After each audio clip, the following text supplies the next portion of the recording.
Hello and welcome to My Baseball History. I'm your host, Dan Wallach.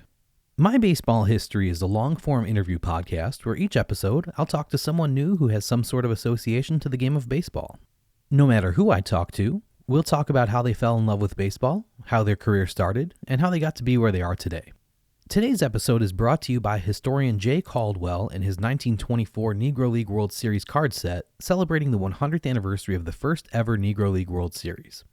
The best-of-9 series between the Hilldale Club and the Kansas City Monarchs was played across 4 different stadiums 100 years ago last month, from October 3rd through October 20th of 1924. It was a close series, with each of the last 7 games being won in the winning team's final at-bat, and a 10th game ending in a tie due to darkness. 5 members of the Baseball Hall of Fame participated in the series, with Biz Mackey, Judy Johnson, and Louis Santop playing for Hilldale, while Bullet Rogan and Jose Mendez played for the Monarchs. In addition to those 5 players, Monarchs owner J.L. Wilkinson was also inducted into the Hall of Fame, making a total of 6 participants enshrined in Cooperstown from this one historic series. The card set is comprised of 67 total cards, and is the result of a collaboration of 5 artists: friend of My Baseball History and former guest on the show Greg Kreinler, Brian Kong, Jeff Santala, Mike Kupka, and Daryl Matthews, who is the son of former Negro Leagues player Fran Matthews. Historian and collector Jay Caldwell organized and funded the project and did the research found on the card backs and the box scorecards. Jay's research was done by finding newspaper clippings, primarily from the Kansas City Call and the Chicago Defender, by reviewing the SeamHeads.com database of the series, and by reading Larry Lester's book, Baseball's First Colored World Series. This is the only card set commemorating the series which is authorized by the Negro Leagues Baseball Museum, and a portion of each sale goes to the museum and to the players' families. The set is currently available at the National Baseball Hall of Fame and Museum, the Negro Leagues Baseball Museum, the Bobblehead Hall of Fame and Museum, Hinchcliffe Muff Museum, and several other dealers around the country, but you can also buy it directly from Jay on his website, www.baseballartllc.com. The high-quality trading card set is a limited edition of only 10,000, so get yours today. Visit baseballartllc.com before they're gone. On today's episode, I spoke with legendary graphic designer Todd Radom. Todd is not only a designer, but he's also a sports branding expert, a historian, and a writer. Some of Todd's biggest work includes the official logos for Super Bowl 38, the 2009 NBA All-Star Game, and the 2014, 2016, and 2018 MLB All-Star Games. But he is also responsible for the graphic identities of multiple Major League Baseball teams, including the current logos for both the Washington Nationals and the Los Angeles Angels. Born in New York City, Todd is a 4th-generation working artist. He has been inspired and intrigued by the iconography and visual culture of American sports, particularly baseball, since childhood. He attended the School of Visual Arts and earned a BFA in graphic design, graduating in 1986. Todd is regarded as an expert on design for professional sports, the aesthetic of baseball, and the dynamics of brand loyalty between consumers and professional sports franchises. He regularly speaks to design groups, professional conferences, and colleges about his work and creative career. He has provided commentary about sports logos and branding for ESPN, National Public Radio, and the New York Times. In addition, he has been profiled or quoted in numerous publications including the Washington Post, the Los Angeles Times, the Philadelphia Inquirer, the Chicago Tribune, Sports Illustrated, The Athletic, and Sporting News. Radom is the author of Winning Ugly, a visual history of baseball's most unique uniforms, and co-author of Fabric of the Game, the stories behind the NHL's names, logos, and uniforms, along with Chris Creamer. In 2015, Todd served as co-curator of the Sports Show at the SVA Chelsea Gallery in New York, a sports-themed exhibition of more than 140 works from 32 different artists representing a range of creative disciplines. His work was included in the Worcester Art Museum's 2021 exhibition, The Iconic Jersey, Baseball and Fashion, the first exhibition solely devoted to the baseball jersey in an art museum. Todd is also the man behind the league and team identities, as well as the branding for Ice Cube's Big 3 basketball league, which is entering its 8th season. Todd currently serves as chairman of the board of the SVA Alumni Society, and he also volunteers for the Baseball Assistance Team, an organization dedicated to assisting members of the professional baseball community who are in need. Among the leading creators in the professional sports industry, Todd's style is dominated by 2 elements: his distinctive use of typography and his inclusion of classic visual elements.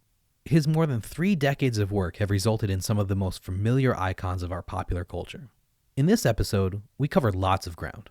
Todd tells us why someone drove a car onto the field at the first baseball game he ever attended in person.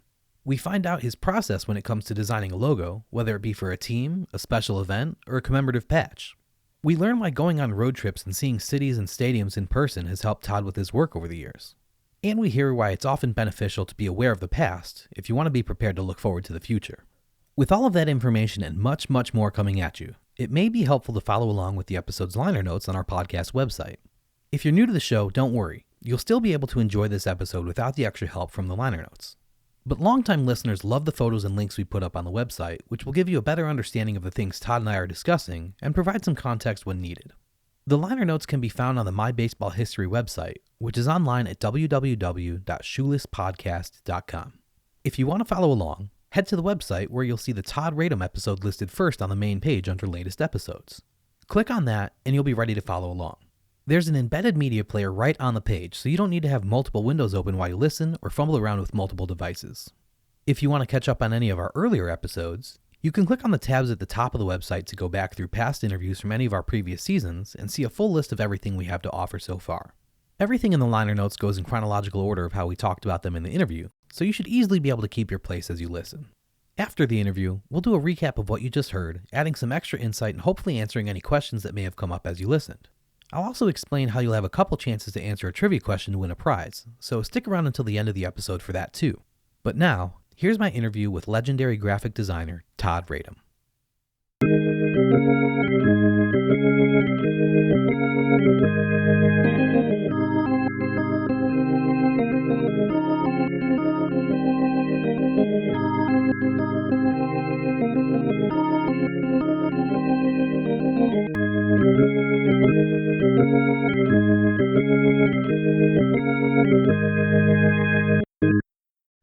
All right, so you grew up in Yonkers, New York, 11 miles due north of Yankee Stadium. So you were lucky enough to be at the 1977 World Series. So naturally, your favorite team growing up was... Wait, this can't be right.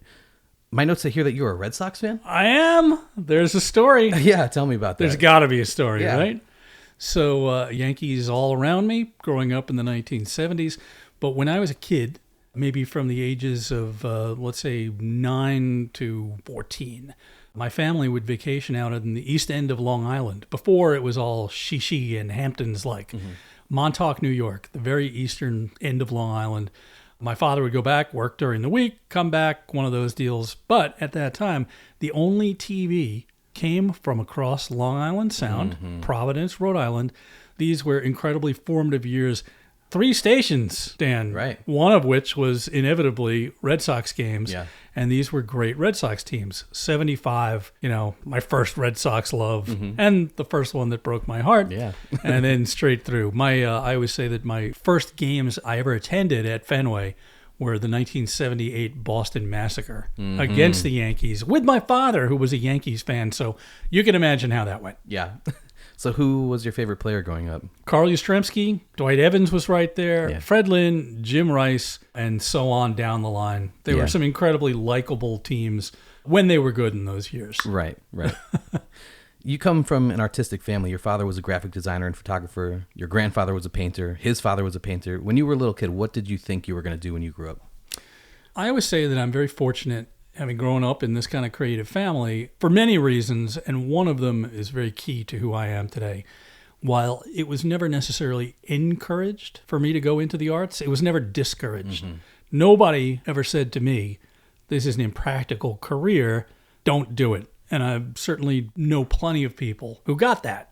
So I would say my role models were all around me, and I don't know what I would do if I wasn't doing what I do. I mean, and I do a number of things at this point in my life. I write, I research.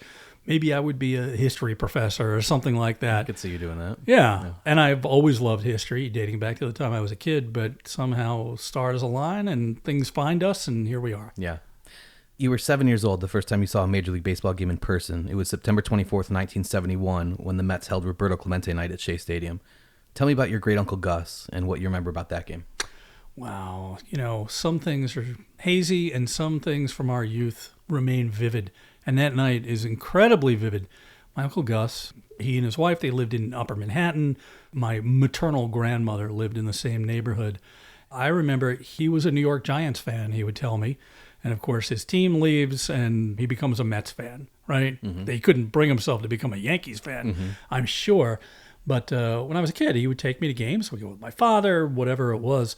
And my vivid memories that I'm talking about of that particular night involve a couple of things. Number one, we sat in the press box. So there's a counter in front of me. Right. Very weird experience, right? Especially as a little kid, especially back then. So we get these tickets, and I see the center field gates open at Shea Stadium, and there is a big car that's driven around the warning track to home plate. And what do I know about baseball? Not a whole lot at that point. Yeah, it's your first game. It's my first game, and I watch on TV, and I have a brother who's 4 years older than me. But I thought to myself, boy, they're giving this guy, Clemente, this big car. He must be really special. Yeah, he's not even on our team. He's not even on our team, and they're giving him this whole thing. The Puerto Rican community of New York honored Clemente that night. There are many images of it, but what an indelible memory. And sometimes I think to myself, we all, regardless of our age, will think, we saw this great player, we saw this great player, we didn't see this great player. I'm always able to say that I saw and remember seeing Roberto Clemente play, and it's very special.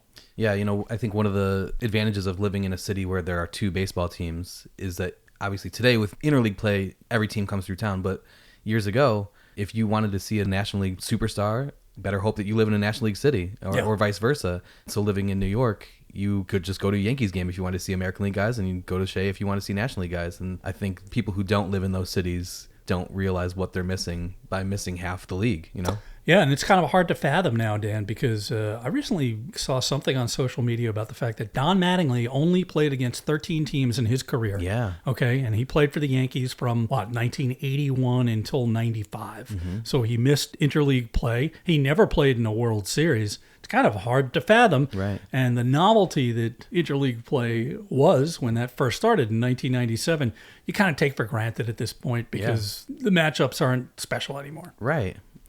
Not just that night at Shea Stadium for Clemente night, but as the Pirates would continually come to Shea to play the Mets, their uniforms really left an impression on you, right? Yeah, another game that I went to with my Uncle Gus and my dad was shortly after the Great Blackout in New York in 1977. I remember it distinctly, but I remember going to Old Timers game at Shea Stadium with them, sitting up in the upper left field stands, and here are the Pittsburgh Pirates, a good Pittsburgh Pirates. Yeah. Hard to believe with that too, and they are resplendent in looking like bumblebees, and again, being somebody who's looking at sports through a little bit of a different lens, owing to the fact that I come from a creative family, these uniforms and many of the other uniforms of this generation really captured my attention and do to this day. Yeah. You're an absolute giant in this industry, and you've become kind of a celebrity in your own right. You've been on TV a ton. You've been on famous podcasts. You have a strong presence on social media where you're able to really show your personality and give insights to the research and design processes. So today, aspiring graphic designers can see you and see your work and want to be like you. Who were some of the designers that you looked up to when you were younger? It's interesting. I'm going to separate sports design because it really didn't exist until I became part of just being in the right place, right time, from designers. And certainly the biggest name, maybe, first ballot Hall of Fame, the Babe Ruth of graphic design was Milton Glaser. Yeah. Milton Glaser, I looked up to. I knew his work. It was all around me growing up in the 70s. And I'm very fortunate because I got to know him a little bit in his older years. Cool. And I think about having visited him at his studio in, I think, 2016 or 2017. He passed away not too long ago. And just having a one-on-one, free-ranging conversation about the state of the world, the state of design, how we do things.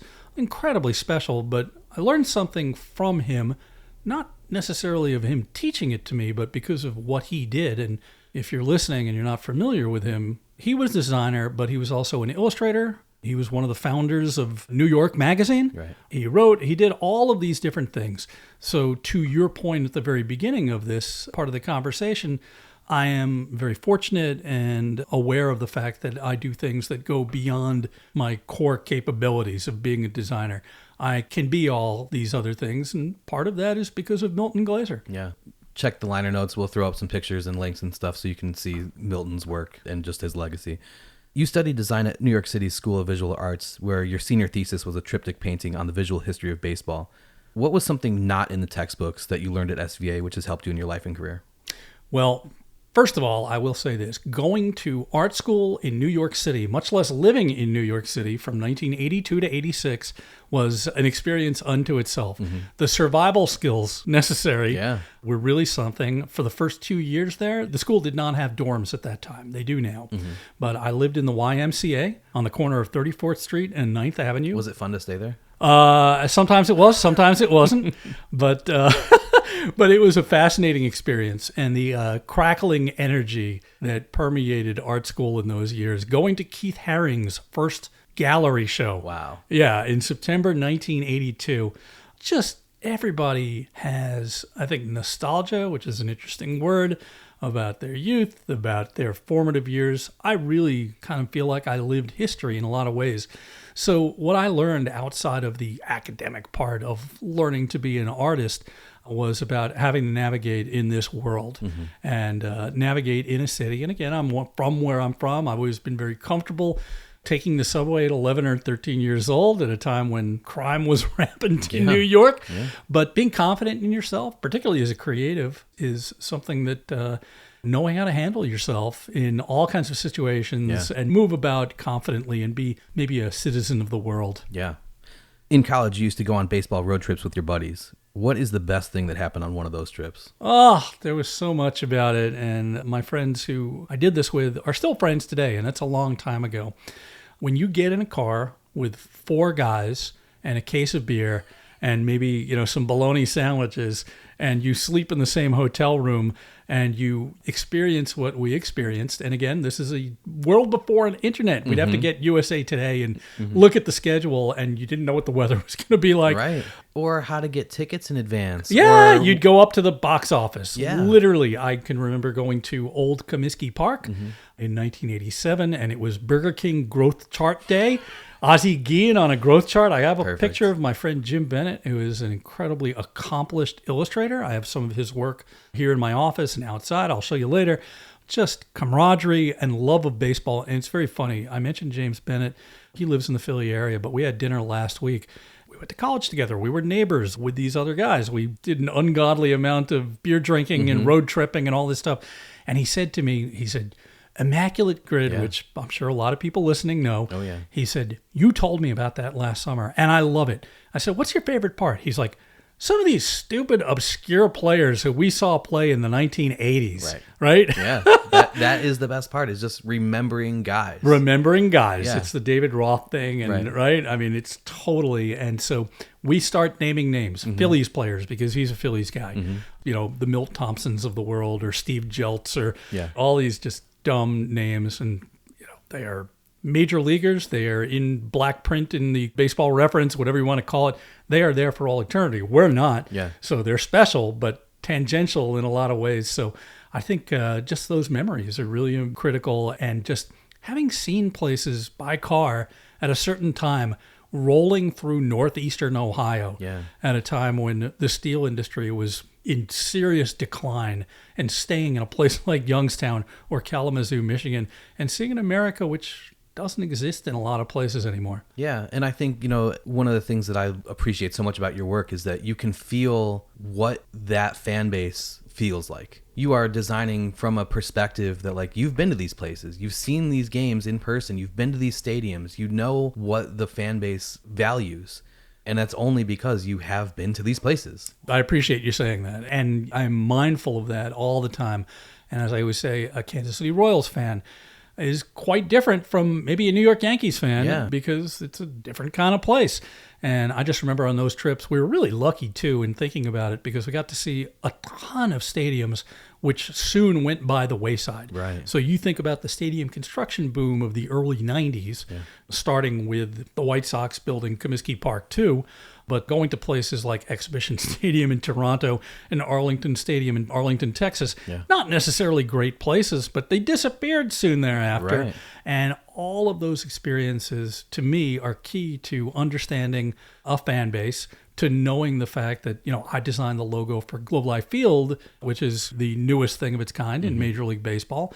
But having been to the previous two stadiums, and it was not a comfortable experience, Dan. Right. A game in July at Old Arlington Stadium, just absolutely cooking out there. Right, yeah. And Jim, who I just mentioned earlier, we were just talking about going to a game there in 1991.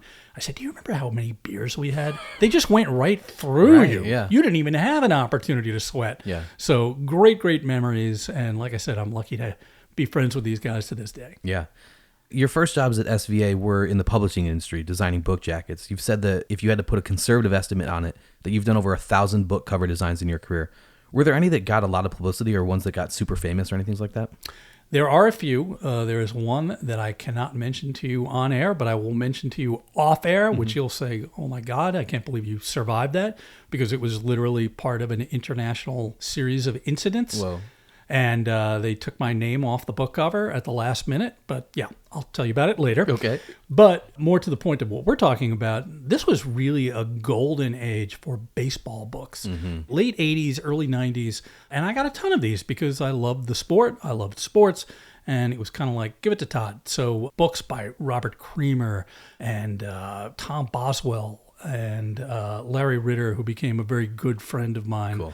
I would get these books, and you and I are sitting here in my office, and I'm surrounded by signed copies of these. It's a long time ago. Yeah. So, I was part of that, and eventually, with some things in between, I wound up working with John Thorne at Total Sports Publishing, great group of people. We were putting out great books, and I was a consulting creative director. I would go up, John was based at that point in Kingston, New York, up the Hudson River.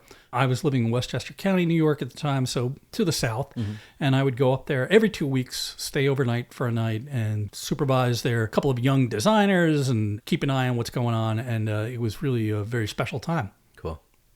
In August of 1990, you left a full-time job working in-house at a major New York book publisher.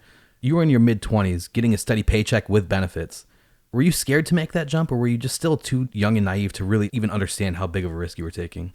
So there are a couple of pieces associated with this, and there are interesting pieces. So I'll go back and I'll talk about family. So my grandmother, Pearl, she went to Parsons School of Design in the 20s and 30s, and incredibly creative person. She was, in her 80s at the time, and she said, so you're going to go and do your thing? And I was like, yep. She's like, there were weekends when your grandfather would get a job at 5 o'clock on a Friday, and our weekend plans just got blown to hell. And I was like, yeah, I know about that. She says, and you're not going to get a steady paycheck. I said, yep, I'm well aware of it. And she said 3 other things that all aligned.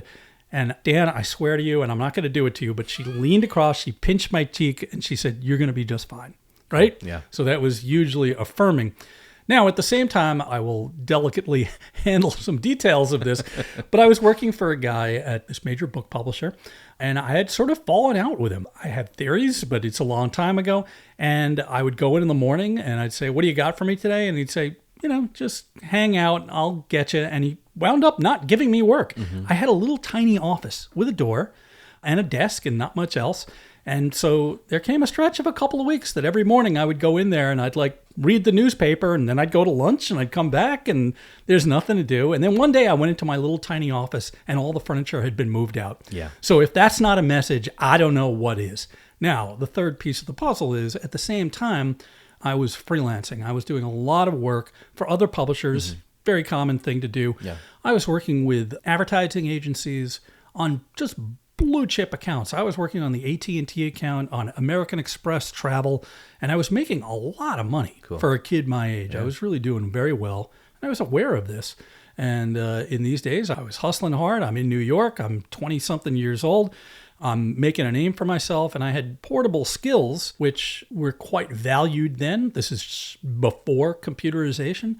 I made a certain amount of money doing hand lettering, which was really, again, a very valued attribute. And I was hitting it hard. I'm working 70-hour weeks and just loving it. And so to jump off the diving board into the deepest end of this deep pool was the right thing to do, and I've never looked back. Yeah, cool. Like you said, everything back then was still being done by hand, right? Yeah. How do you think coming up in the industry when you had to do everything by hand has helped you in your career? Oh, I couldn't be who I am today without having spanned both of these worlds. The way that I would describe it, Dan, was back in the days when you're doing everything literally by hand. It is arts and crafts. It's cut and paste. You are one with the work. And the best of those types of skills and decisions about how to go about a particular project, you fast forward, well, they basically Adobe Illustrator, let's say, or using an Apple Pencil on an iPad. These are just fancy pens, right? I mean, it's just another way of looking at it. Yeah. So the best practices and good decisions that go into design, composition, how to use typography, use of color, scale of elements, all of these things, which are pretty basic. I'm very lucky that I learned traditionally because they inform good practices in a digital world, which has been, of course, the vast, vast majority of my career at this point. Yeah. Do you miss anything from those days in terms of the way that things used to be done? Couple of things. I miss the fact that it was very mysterious. You know, you'd get hired to do a job and you would say, I'll come back to you in 2 weeks. And by and large, editors, let's say, had no idea how the hell you did this stuff. It was alchemy that was occurring well before, famously, Marissa Mayer, who ran Yahoo, said, she was involved with redoing logo. She said, I'm a little dangerous in Adobe Illustrator. No, you're not. You are just somebody who has access to this thing. Yeah. Anyway, I'm going to get back down and say that, I miss the tactile making of things because it was a process, but it was an incredibly arduous process. It was incredibly expensive. Yeah. It was toxic, literally. I had this photostat camera that you had to change the chemicals out every Friday afternoon, and you'd breathe in rubber cement fumes and cut yourself with an X-Acto knife. So it was, in a funny way, kind of a dangerous thing. But anyway, it was really fun. And when you're young and you're part of this team of people being in-house, great years, and we did good work. And we did work. We did work on a voluminous scale, and it was something that we were tasked with doing. And they're great memories. Cool. When you made the transition to digital, you purchased a tricked-out Macintosh Quadra 700 along with a flatbed scanner and a black and white laser printer. And at that time, that equipment was state-of-the-art. But now here we are just a few decades later, and we have more computing power in our pockets than those machines had. Has it been a challenge to keep up with the technology over the course of your career? Like, it's got to be hard enough just to be creative and having a brain that can imagine these logos and designs, but to have to learn new technology and new software and updated versions of that software and just all the craziness that comes with that, that's had to have been an unforeseen challenge when you started your career. Yeah, definitely. And again, I was doing quite well doing what I was doing. And I had this, again, very valued skill that I charged top dollar for. So it's like, all right, this thing is coming, but I'm not in a hurry to get into it. But of course, there came a point that you did have to get into it. Yeah. And it changed everything in a good way. I think to your question about keeping up with the technology part, it kind of plateaued at a certain point. This arms race of like, how much do you need? Truthfully, the stuff that I do, logos in particular, they're small files. So I work off a laptop. I have a monitor. You're sitting in my office. You can look at it. Yeah. It's actually pretty awesome because between iCloud or Dropbox, I could call up files that say have not been modified in 32 years. I'm an obsessive archivist. It's part of what I do. Yes. And I can open up those files and I've got everything. But like I said, it definitely plateaued at a certain point. And what I needed to get, it's not that big a deal. That's cool. How were you able to make the transition from doing what you had been doing to working in sports graphic design particularly? Well, it's an interesting question, and I will say that it's framed by being around at a particular moment in time. In the late 80s, early 1990s, it is shortly before an internet, let's say, for the average person, and it's well before mobile technology. Right. So the need for sports graphics was really limited to identifying symbols and uniforms for teams, logos, uniforms, things of this nature, and the selling of merchandise. So at this particular moment in time, you got a couple of things happening which are really interesting. You have the 4 major leagues in the United States expanding to new markets. Yeah. So in the case of MLB, the 93 expansion gives us 2 new teams, 98 another 2 new teams. NBA puts 6 new teams, I think, in the course of whatever. NFL is expanding. NHL teams are moving. There's a lot going on. And there's a ton of merchandise being sold, apparel, right? At the same time, there's 2 absolutely critical things happening. You've got an appeal to youth via kind of youthful logos, colors which had never been used before in sports. Totally. The Charlotte Hornets come out of the box with teal. Alexander Julian, a fashion designer, did these incredible uniforms, incredibly inspiring to somebody like myself. And at the same time, there is this connection that's happening between popular culture and sportswear, uniforms and caps. Think about how hip-hop, the Chicago White Sox, their logo gets launched in 1990 in anticipation of this move to a new stadium. And shortly thereafter, the White Sox logo explodes into a place that has nothing to do with baseball. It has nothing to do with Chicago. It has nothing to do with the White Sox, right? And this continues forward. You think about nostalgia companies like Mitchell and Ness. They were sort of founded in order to sell replica Yankees jerseys to 35-year-old white guys who grew up loving Mickey Mantle. Well, that got into a place that went beyond baseball and went into fashion. So there's a lot of interesting cross-pollination, if you want to look at it that way, that's happening. The NFL started a creative services department internally in, I believe, 1963. They were way ahead of the curve, way ahead of everything else. Not to go off onto a tangent, but they wound up getting into a licensing arrangement with Roy Rogers. It was very fundamental to the selling of licensed stuff in Sears stores. So in the late 80s, very early 1990s, Major League Baseball, the NBA, and the NHL started to open their first internal creative services department. And it was to deal with opportunities more than anything else, redesigns, more logos, more stuff. And I was at the forefront of all of that, born in the right place at the right time. As I said earlier, I was always looking to get my portfolio out there. And literally, back in those days, it was a black box. Portfolio. Right. It was an actual portfolio. And what happened then is you'd call a ad agency or a publisher and you'd, find out what the procedure was for showing your work. And it would be something like this. Drop your portfolio off with a business card, phone number, no later than 10 o'clock Wednesdays and Fridays, and pick it up anytime after 4 o'clock the same day. So art directors at that time, their job was to literally set aside an hour, 2 hours of time to look at stuff these defined days of the week. Anyway, I got wind that Major League Baseball was opening up a creative services department. I believe I had read it in Business Week. Right? I'm always looking for, hopefully, intellectually curious then and now, new ways to sell what I do. And I dropped my portfolio off there. It was at 350 Park Avenue. And you usually get a note back in your portfolio saying, thank you for your interest. If there's anything that comes along, we'll call you. This pro forma Xerox thing. Here, I got a letter back, which was handwritten. And it was from a woman named Ann Ossie. Ann Ossie was the first in-house creative director at Major League Baseball. She just retired in 2020. Wow. And her work, it's everywhere. I owe her a great deal for taking a chance on me as a young designer. And it was co-signed by a guy named Michael Bernstein, who was the head of MLB Publishing at that time. So MLB had an internal publishing department. My background in books and having a portfolio full of book covers that had to do with baseball piqued their attention. I got my foot in the door. I got a meeting there, and I said, essentially, listen, I am not only able to execute, hopefully I'm talented, but I am a fan. I am your customer. I love the history of this game. Here's what I did in college, exploring the heritage. There's so much to sell into. That was 1991. Here we are in 2024. I still work with Major League Baseball and retired, as I said, a couple of years ago. But right place, right time. And just lastly, I joke about this all the time, but it's absolutely true. I said, if you were to have a sports designers convention in 1991, it would be 5 guys. Right. They would all be guys. They would be white guys of the same age.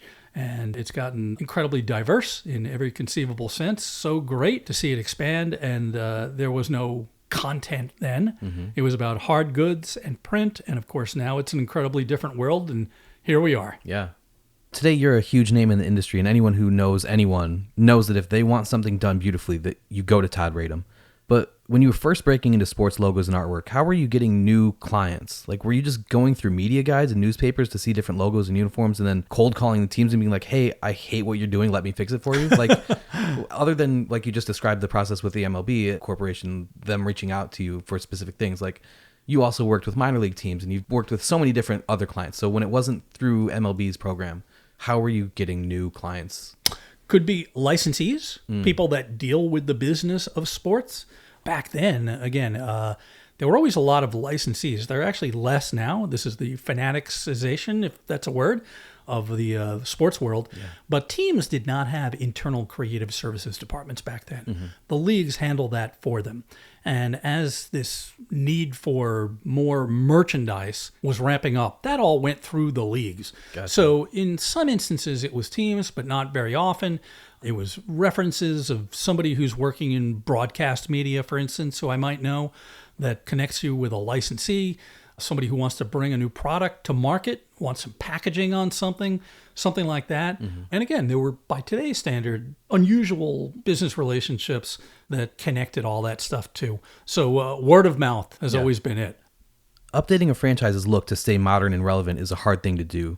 What baseball team do you think has historically done the best job at updating their look to either keep up with times or to set trends?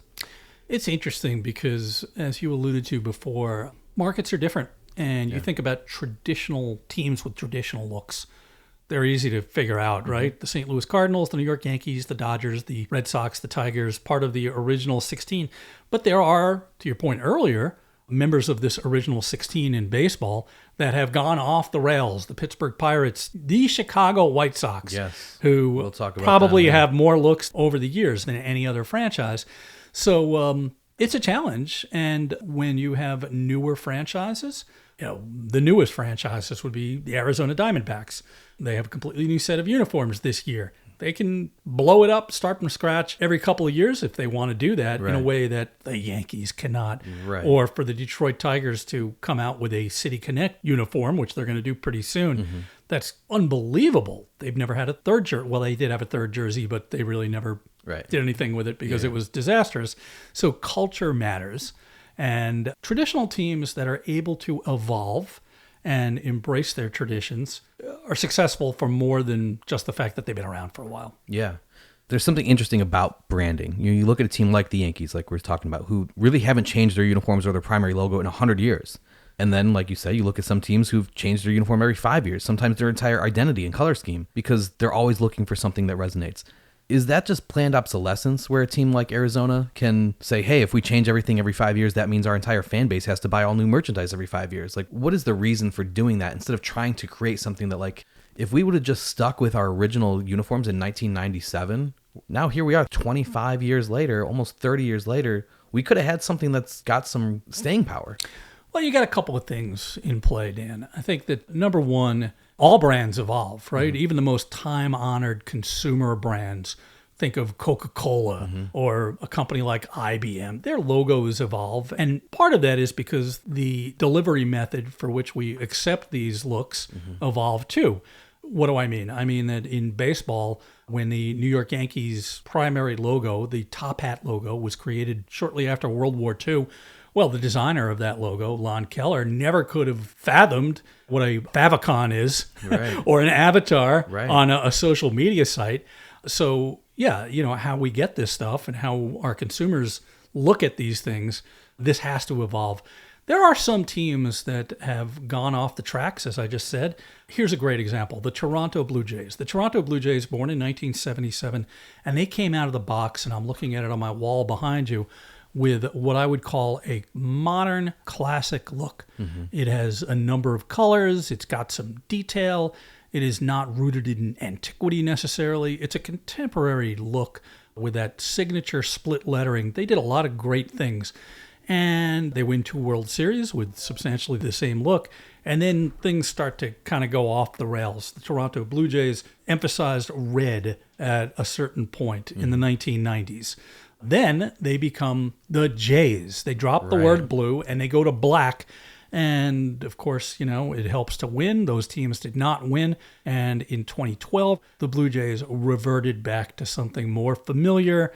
And they look kind of like the 77 Blue Jays, very much like them, but with allowances for contemporary delivery methods. We'll put it that way. Yeah.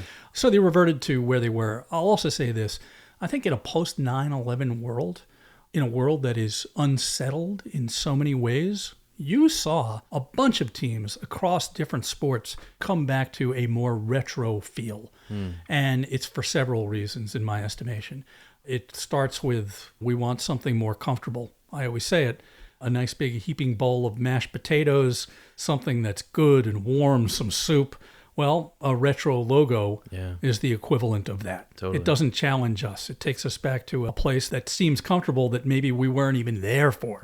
Right? Yeah. Also, technology, the likes of which we spoke about before, really pushed things too far in the 1990s. And when I say too far, I mean too many outlines, too many colors, gradient colors, something that would be really hard to wrap your arms around as maybe a fan who's not a super fan, somebody who's not going to buy a jersey. We want to talk about making an impact from a visual perspective. Well, the New York Yankees NY makes an impact for a number of reasons. As you said, it's been around for 100 years. Also, it's associated with Babe Ruth, with Joe DiMaggio, with Mickey Mantle, with Derek Jeter, and Mariano Rivera, and blah, blah, blah, blah, blah. Yeah, and a couple dozen titles. But it's also a fashion statement. I've seen people all over the world wearing Yankees hats that don't know who Reggie Jackson was and don't care. It's just a cool-looking logo. Yeah. So it's complicated. Yeah. Then, like you mentioned, the White Sox have changed their brand identity so many times over the course of their history, from switching their logo to even changing their entire color scheme multiple times.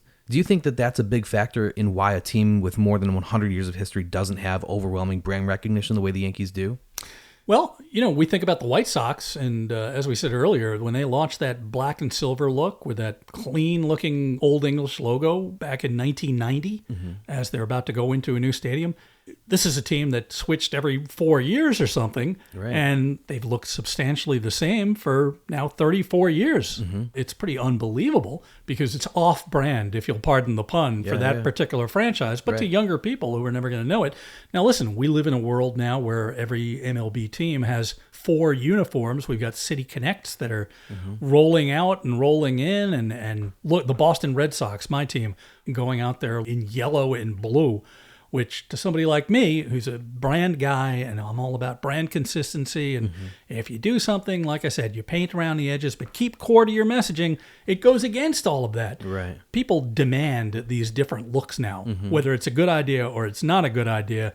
I will say this lastly on this topic. I'll look at an NBA game, some highlights on my phone, and I don't know who's playing. Yes. And I don't know where they're playing. Right. You can't even tell who the home team is. Right. So, if the Boston Celtics have traditionally had green uniforms on the road and they're playing the Lakers, quite obviously with gold uniforms, well, it could be the Lakers, it could be the Warriors traditionally. Right. I don't know where they are. I think that serves to chip away at the brand equity of a franchise that has spent cumulatively billions of dollars, billions of impressions over the course of, at times, 140 years, if you're the Chicago Cubs. Right. Yeah, so I think it speaks to our attention spans as human beings at this particular moment in our history.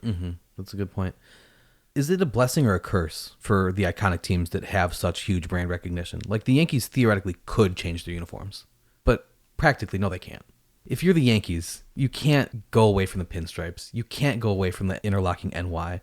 Does that limit their selling ability because they don't have 83 alternate uniforms and throwback uniforms to draw upon? Well, as you said, the Yankees look is elevated by this grand history, and it's also elevated by the fact that they play in New York.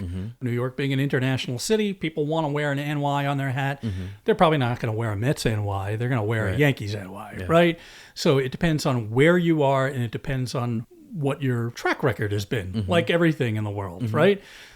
I think if you are... But like even the Tigers. Yeah. The Tigers haven't really strayed too far. They've made a very conscious choice not to stray too far. If you remember a couple of years ago, they unified their old English Ds, which charmingly were always bifurcated. Right. The cap and both, these great stories, the old English D in whatever form predates the Tigers' years as a Major League Baseball franchise. Yeah. It dates back to the Western League when they were a minor league franchise. That's unbelievable. But it's the symbol of a city in the way that the LA Dodgers interlocking LA has come to transcend the team and become a symbol of a city. There are regional franchises. The St. Louis Cardinals, of course, there's a regional powerhouse who at one point were the most southern team, one of the most western teams, had this radio network that connected fans all throughout these disparate places that you wouldn't associate with St. Louis, Missouri at this point in time. But that look, listen, I've talked to Bill Clinton about this. He grew up a St. Louis Cardinals fan in Arkansas at a time before there was a Houston Astros, who probably would be the closest geographic team to where he grew up. he remembers sitting there listening to games on the radio and imagining those red birds, the birds on bat. Well, the birds on bat have evolved, Right. but there is a direct through line that connects the 1922 St. Louis Cardinals to the St. Louis Cardinals of today. Right. And all of those memories and conjuring that up. The St. Louis Cardinals have done a great job staying true to who they are, but evolving the brand in ways that are so imperceptibly small that the average person's not going to notice. Yeah. The first design you ever created for a Major League Baseball team was in 1993 when you made the Los Angeles Dodgers Friendship Series logo for their tour of Asia. Was it daunting to have your first MLB job be for one of the league's marquee franchises? Not really, Dan, because of the fact that it was not a very visible thing, particularly then in a world before social media. The Dodgers would do these friendship tours. In this case, it was Japan and Taiwan, and it's not like the games were on TV. It was buried. It was cool doing it for the Dodgers because I'm a traditionalist. I always have been in terms of the look of things. So it probably would have been a lot more difficult to do the newly hatched Florida Marlins, for instance, with no tradition. So approaching that, the Dodgers colors, if you know anything about baseball, I don't care who you are, it's going to be Dodger blue with a little hint of red, but not too much. And I knew it even then. So a very cool project to be involved with. And just incidentally, the patches, there were two different patches that were worn on the Dodgers uniforms. They are on display on the club level at Dodger Stadium. So it's always kind of a cool thing to see because it's so long ago. Yeah. And it's kind of an obscure mark. Yeah. The first baseball logo of any kind that you did was for the minor league Knoxville Smokies. But your first major professional sports logo is when you did the Milwaukee Brewers redesign in the spring of 1993, which the team adopted starting in the 1994 season. What was it like to see work that you created being used on a major league diamond? Indescribably cool. Money can't buy something like that. I will say that the Brewers 1994 look, very polarizing because it replaced what it replaced. Yeah. The ball and glove logo, which people are going to find this hard to believe now that maybe didn't live through it, but was not in favor then. Right. It was referred to derisively by some people as the paw print, thumbprint. They had a bunch of bad teams. Right? They went to the World Series in 1982, lost 7 games to the Cardinals, but kind of the wheels fell off the wagon. County Stadium wasn't in great shape. This rebrand was sort of meant to serve as a bridge to what eventually became Miller Park. Well, not only that, but Robin Yount, Yeah, Paul Molitor, retiring. like, those guys weren't Yeah. there anymore. So it's like, okay, let's make a clean break and let's see if we can bring in this new era. That's exactly right. But whatever the case, it was the coolest thing because it's Major League. And it's funny, Dan, there was an exhibition at the Worcester, Massachusetts Museum of Art, a fine art museum in the summer of 2021, which explored baseball and fashion. And there was a lot of stuff that crossed into really cool, interesting places. But I lent them the original drawings for the Milwaukee Brewers uniforms. And they were drawings. Yeah. This is the last job before computerization. So this job was significant enough that I did not want to it up by doing it in Adobe Illustrator, which I was not that versed in. Yeah. So they were in a fine art museum. And it's interesting because there's a community of people in the hat space, right? Fitted hats. Yeah. So it's about fashion and it's about drip and it's not about Robin Yount or Paul Molitor or the original ball and glove. And they kind of love the 94 Brewers look. It's kind of its time. Yeah, totally. Right? The Totally. colors look like of their time and there is some nostalgia that exists for it. Totally. That was before social media. When something like that happens today, where you make a logo or a design that a number of people are vocally unhappy about, how hard is it to not defend your choices or at least explain them online?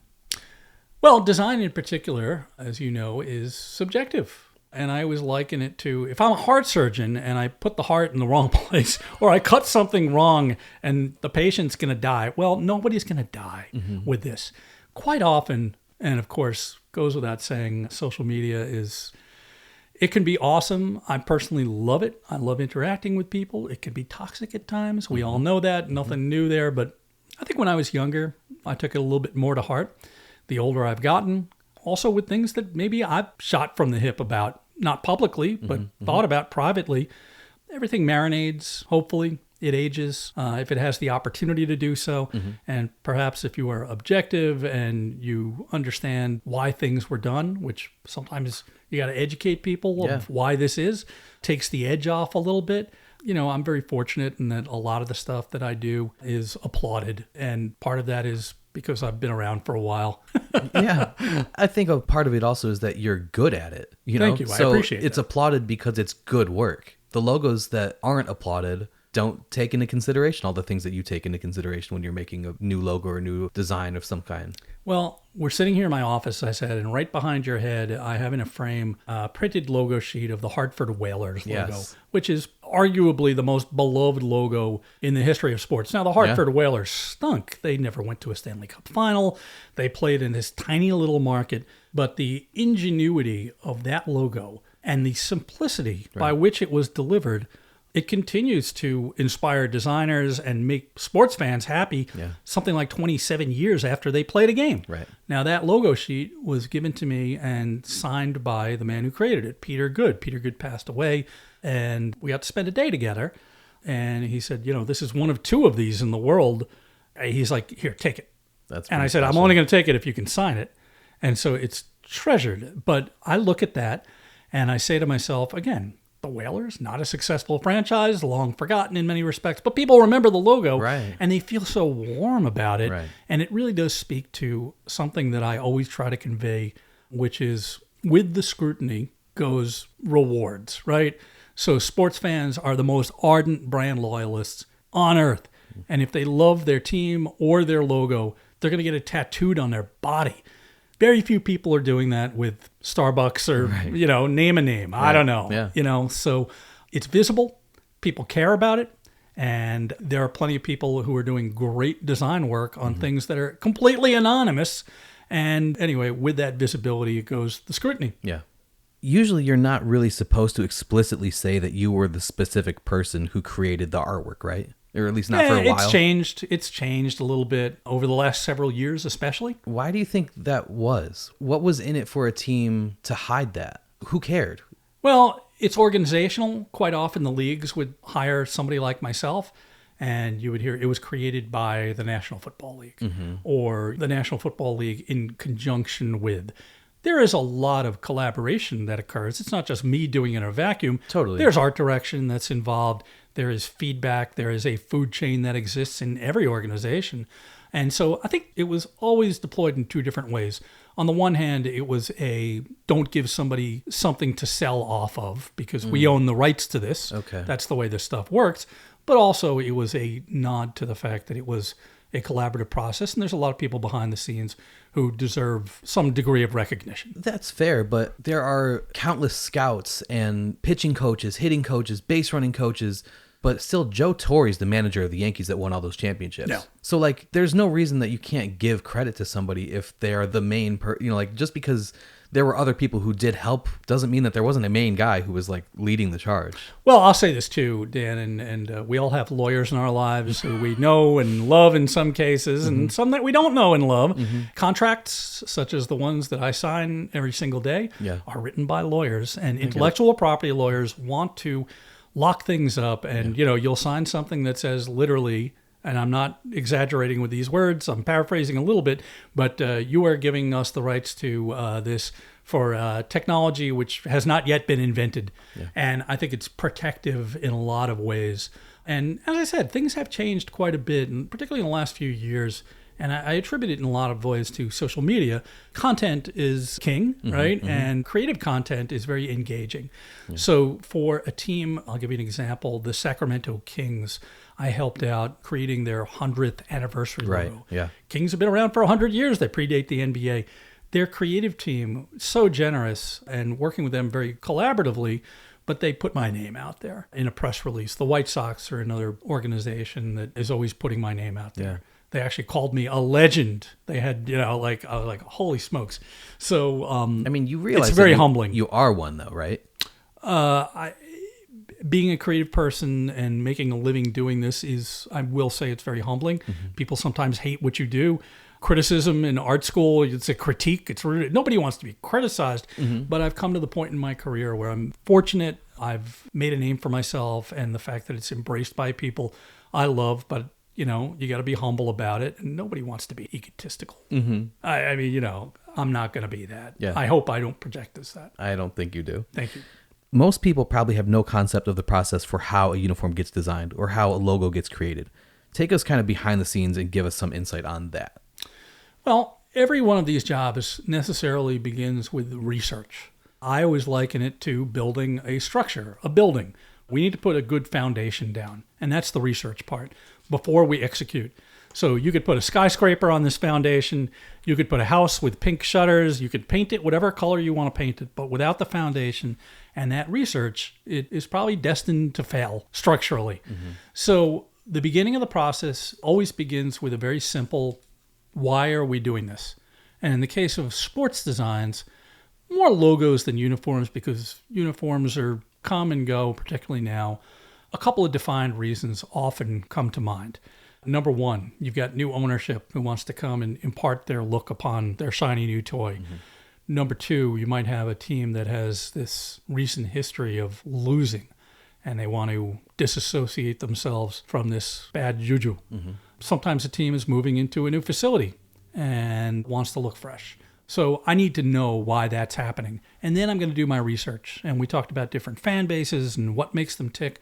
Ideally, I would like to do a site visit. I want to talk to stakeholders. I want to see how they are deploying what they are deploying and what's going to hit at people's heartstrings. And I am certainly going to look at the visual history of a franchise to know where they have been and get a better understanding of where they need to be going. After you get all this stuff in there, affirmations rise to the fore. And then we get into the creative part. So the creative part, we've got this research phase. We talk to people. Want to do Zoom meetings or whatever we're going to do. And then you dig your head down. You say, give me anywhere from hopefully 3 weeks to a month and a half. And I'm going to come back with what we would call phase one of what this design is going to be. Not a one-off logo. I'm talking about a permanent team logo. A commemorative logo will be a much faster, more truncated process. And then you know that there's going to be a lot of sausage being made. It's inevitable. There are a lot of people in the room. And hopefully we can get through this sausage making process, which typically can be ugly, but we're going to get something tasty out of it. And we're going to go through a number of rounds of revisions. Hopefully we are funneling out into a place that is affirmative, that this is the look. And a logo should be able to translate successfully into a series of uniforms, into a series of secondary logos. I want to think about how this stuff looks on broadcast, how it looks on licensed stuff, what it looks like in a stadium or an arena environment. Again, getting very small in the context of an avatar on social media, getting gigantic on scoreboards, getting three-dimensional. Our logos need to move. They need to split apart, set on fire, whatever they're going to do, and thinking holistically about this static thing that can expand into all these other things and work successfully across all these different platforms. Yeah. You are clearly very into architecture. Your work features lots of bridges, buildings, and architectural designs when it's appropriate. What are some of the parallels between graphic design and architectural design, in your opinion? Well, thank you for noticing that. I'm fascinated by architecture and structures, but I could never do it because I can't do math, right? And you got to do math. But I have a friend of mine who is a structural engineer, and I'll ask him about bridges. So it transcends design, but sometimes the designs of these structures bear loads that have to be borne, and the decorative aspects of them come into play as well.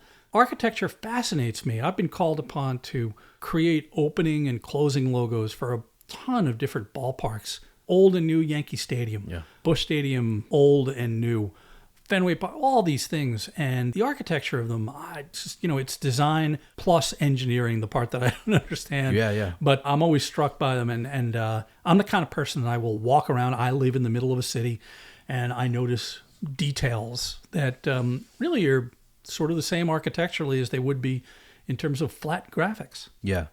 Frank Lloyd Wright would draw every single aspect of the homes that he designed for people, literally down to the patterns on the silverware in some cases. What's one thing that's involved in a total rebranding of a franchise that most people wouldn't naturally think is part of the job? A holistic rebranding. And Frank Lloyd Wright, all of his roofs famously leaked on his beautiful custom-made set-in furniture. You do want to, again, I kind of look at if we're going to look at a brand of a team, I liken it to a Swiss Army knife.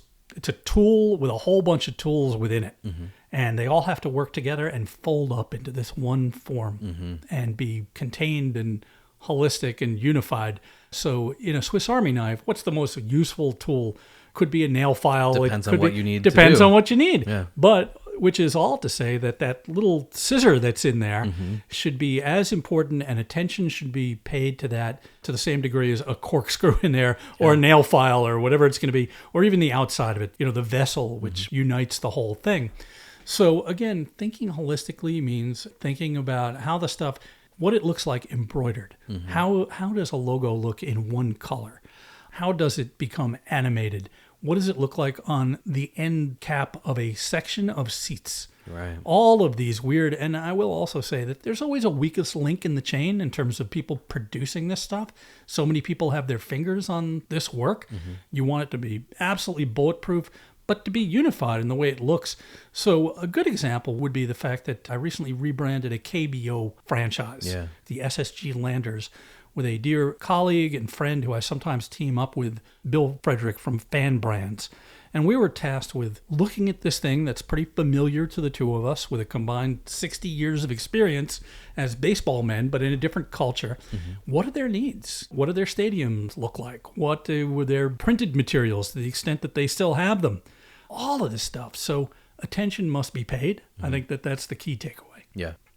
Do you think one of the biggest challenges in creating a new logo is knowing that it has to look good as small as a dime on a phone screen and as big as the size of a building? Scalability. Yeah. That's what it's all about. And it wasn't that way until relatively recently. I think mobile technology changed everything. That, and think about our experience as fans in the context of a stadium or an arena, and how we're not only are we bombarded by imagery that competes with what's happening in front of us, but the scale of that imagery is just astounding. Yeah. I can recall attending the 2010 NBA All-Star Game at AT&T Stadium in Arlington, the Cowboys Stadium. That scoreboard, which was the biggest thing of its kind, is now no longer the biggest thing of its kind. Right. When you create something that there is some little imperfection that maybe is nagging at you and no one else is ever going to see, and you see it in, mammoth proportions, Right. you're never going to forget it. Right. And conversely, when something is so small and it works successfully in the context of a scoreboard bug, or when you're seeing scores on your phone among 30 major league logos, and it works, it stands out, you've done your job. Yeah. So like you said, you've created logos for momentous occasions and to celebrate anniversaries of historic events, but you've also created the logos for the final seasons of Tiger Stadium, Shea Stadium, the old Yankee Stadium. Is there a pressure that comes with that type of assignment, knowing that you're basically being tasked with eulogizing a place that millions of people have had just such deep feelings for, and hoping that you do them justice? Yeah, it's a really interesting question, because you just mentioned several places that are disparate in terms of why they were going away. In the case of Tiger Stadium, there was so much love for baseball in the corner, which, again, same with the Tigers' Old English D, dated back to antiquity, basically, as opposed to Shea Stadium, which, as you said before, that's the first place, so many memories there. I'm not a Mets fan, but I went to probably hundreds of games there. But a new facility, something that dated back to 1964, the year I was born. So they're all different, but the nostalgia, and again, it's such a powerful word, and the memories that are contained in each of these places makes you want to do justice to the fans and the fan base. And yeah, you want to do that with every job, but the closings in particular. I think about Veterans Stadium here in Philadelphia. Going there, I didn't do the logo, but my friend who I mentioned earlier said, it was a dump, but it was our dump, this kind of a thing. Right. Here in my office, you could see them. I've got some bricks from different ballparks. And I just think about the millions, literally millions of fans who swiped their fingers across those things or walked. I mean, just, memories are currency at the most crass form, if you want to look at it that way. But if we think of currency as just this beautiful thing and these memories that unite generations and can be passed along generationally, it's really profound. Yeah. You've got a history of doing hand lettering, which makes you uniquely qualified to create entire font packages. You created the script for the Mets, where the end of every letter had to meet the beginning of the next letter, which seems like an insanely tedious process. But if you're trying to create an all-encompassing brand, it makes sense that everything is on brand. Is that something that more teams need to consider? It's a great question, because too much sameness can cause to negate everything. If everything looks the same, it becomes homogenized and potentially cold. So the ability to pair up, for instance, supporting fonts for social media outside of the core look, outside of the uniform, the core piece of messaging is a necessary thing, particularly now with so much content being pushed out there. But the ability to create a live font, a keyable font for a team, I've always thought is a really cool thing, because it's like buying a bespoke suit, right? If you look good and if you're wearing something that's perfectly contoured to you and you're pairing it with a watch or a tie or whatever, or sneakers, like let's go down, we'll go high, we'll go low. It just feels special.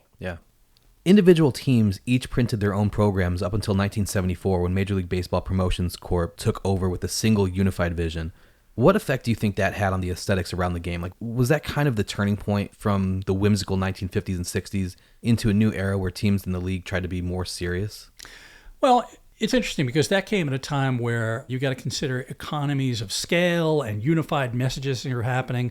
In the mid-70s, Major League Baseball as a business construct, you still had a separate American League and National League with their own individual publicity departments and all this stuff. So modern licensing, which really has to do with modern messaging, it's kind of hard to imagine, but there was not an actual World Series logo until relatively recently in the scheme of things. We can't imagine that in a world where everything is branded. Individual games are branded. So I think that it did diminish a certain amount of whimsicalness, if that's a word, or individuality. But it came along at a time when a lot of stuff is going in that direction, right? But on the other hand, listen, there were 3 TV networks. Now there's a million ways to see whatever we want to see. So, now individual networks have sometimes 3 different networks within them. Absolutely. And I've worked with, if you're working with a suite of logos for NBC/Comcast and you're moving to NBC Sports or regional, like there's a ton of stuff in there. So yeah, it's interesting. So like you mentioned, there was no official World Series logo until 1978. But in 2003, for the 100th anniversary of the first modern World Series, Major League Baseball commissioned you to imagine what logos of the unlogoed past might have looked like. What sort of research did you do to capture the eras of those designs so perfectly? Like, what materials and artifacts did you have access to help you with that process? Such a cool project, Dan. So I looked at a range of things, both within baseball and outside of baseball. I looked at books, for instance, of travel posters, looking at old newspapers, what letter forms, they really weren't fonts in 1903, right? They were hand-drawn. What colors were in. If we're imagining a World Series logo for the Baltimore Orioles and the Los Angeles Dodgers in 1966, which is right before Sgt. Pepper and right after Googie architecture and like color TV is coming into its own, it's obviously a very different exercise than imagining what the world looked like in 1910. So I took my inspiration from a number of different sources. I looked at images, styles of illustrations, letter forms, colors, fashion, all kinds of different stuff, and looked at the looks of what teams were wearing, which were generally under-designed in a lot of cases. Right. Similarly, for over a decade, you've worked with minor league baseball's hometown collection to revive and in some cases re-envision obscure identities that might have otherwise been lost to time. You research defunct and often obscure brands to create authentic renderings of headwear marks, logos, and uniform lettering. What intrigues you about digging through old newspapers from 1908 to find what things look like? We get to be time travelers. We imagine ourselves in a place where we never existed, places and times where we never existed. And if you look through old newspapers, for example, and you know this, you're finding big stuff, but you're also finding this minutiae. What's playing in a movie theater, what the weather's going to be like. What did a shoe advertisement look like? How much did a man's suit cost that's being advertised? Just, you start to fall down these rabbit holes. It could be time consuming, but it is always, always cool. And I like to set aside a certain amount of time for myself to fall into those rabbit holes because, again, being intellectually curious, I think, is key to being a creative person. Yeah, it's all part of the process. It's all part of the process. And it's just amazing to me because we got the stuff at our fingertips now, which, as you know, was not always the case. Doing research into this stuff in the early 90s, I started working with Cooperstown Collection art in 1991, 1992. You'd have to go to the library, you'd look at books. Now you could just call something up and with a couple of ingenious keywords, find out exactly what you're looking for. Right. In your 2018 book, Winning Ugly, A Visual History of the Most Bizarre Baseball Uniforms Ever Worn, you say that the line of demarcation in terms of what baseball uniforms look like is the year 1987. Explain to us what you mean by that and why do you think that is the case? So in 1987, a slew of teams rebranded, and they all looked backwards. And this is Ronald Reagan's second administration. It's a conservative time in America. We are looking backwards to comfort food. Again, the heaping bowl of mashed potatoes. I'm going to name a couple of teams that are good examples of this. The Chicago White Sox go from their 1983 look, whatever we want to call this, the beach blanket look. The winning ugly look. The winning ugly look, totally, to script letter forms that would be very much at home in 1925. The Houston Astros, they start to lose their rainbow stripes across their guts, and those rainbows now get subjugated to being on the shoulders, minimized in a lot of ways. Pullover jerseys are giving way to buttons and belts. Well, why do baseball uniforms have buttons and belts? It's because of the 1869 Cincinnati Red Stockings. In 1987, there's no reason why we can't have pullover uniforms, but everything is kind of getting old-timey with an E, T-I-M, right? Ye old baseball uniforms.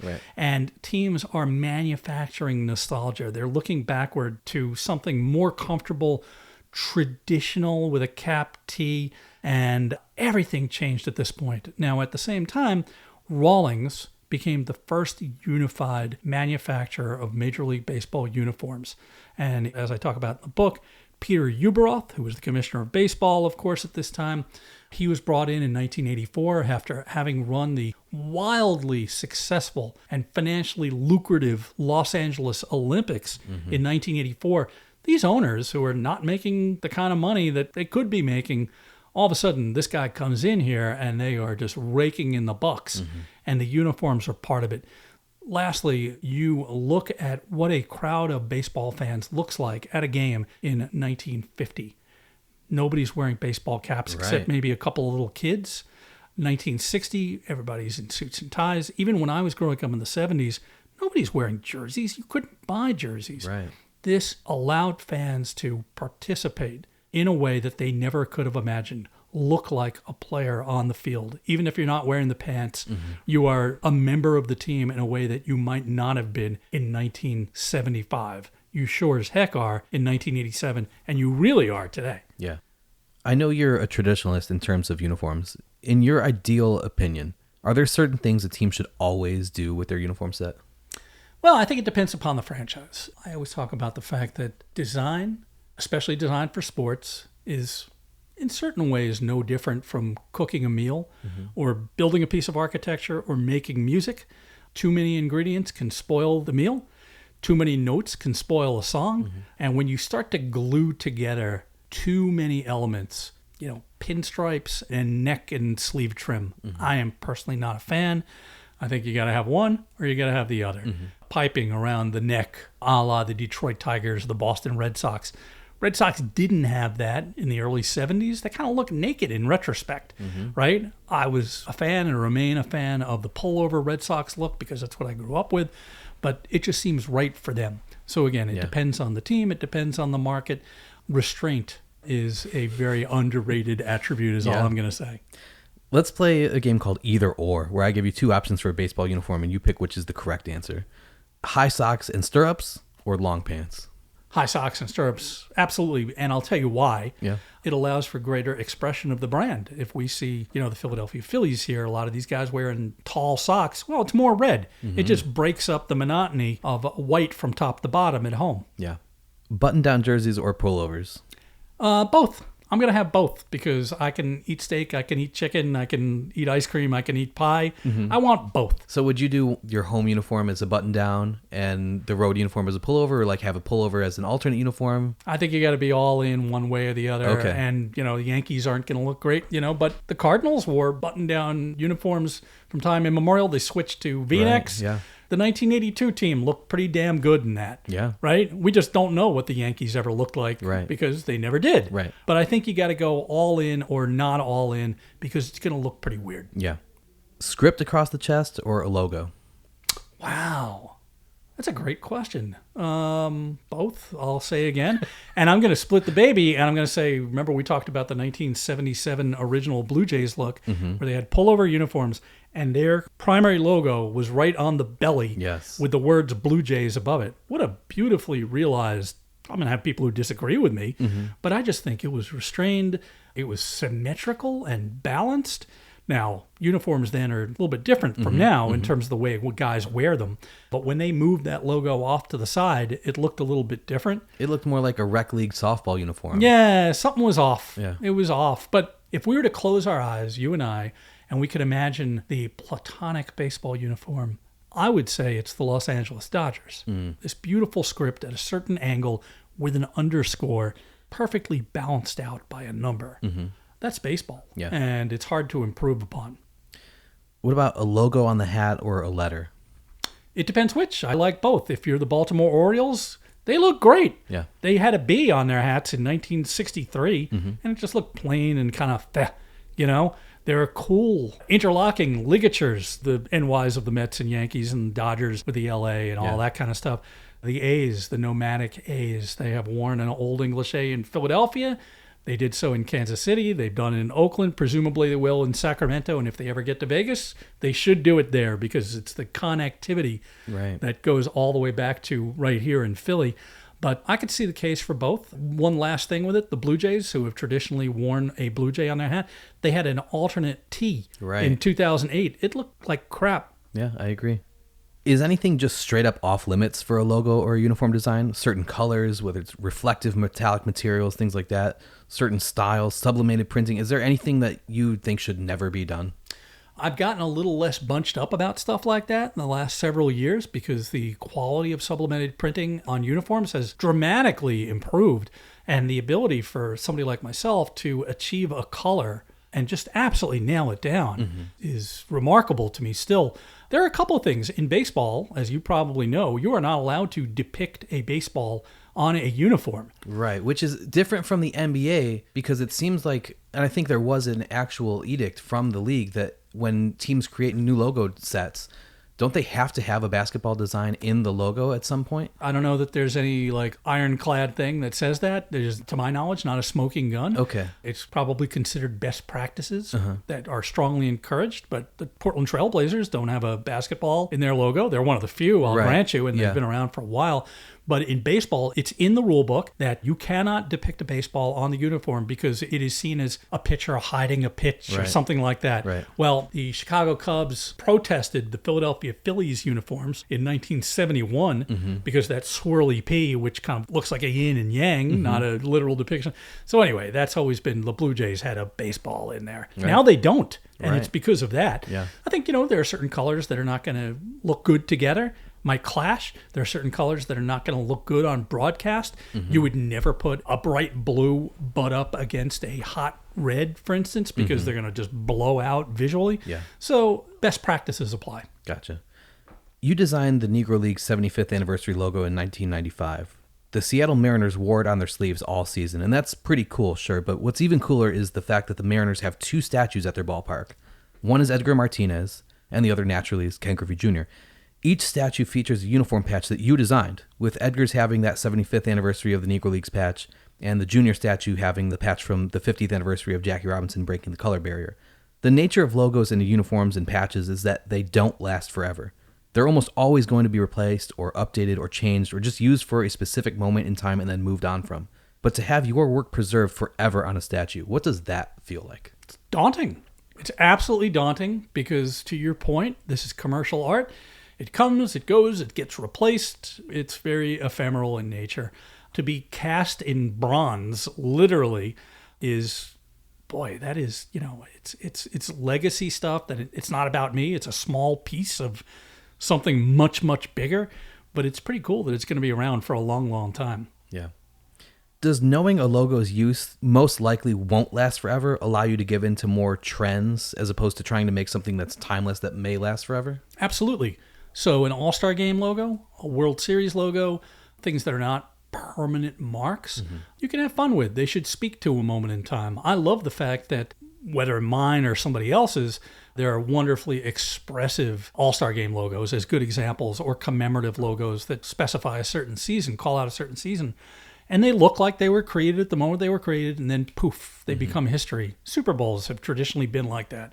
Some of the Super Bowl logos from the 80s and 70s look like the 80s and 70s, and they are just so cool because there's Joe Montana carving up like whatever. He's winning a Super Bowl and he's wearing a logo that looks like that particular year. Right. And then it's consigned to history. So I'm very mindful of that always. Yeah.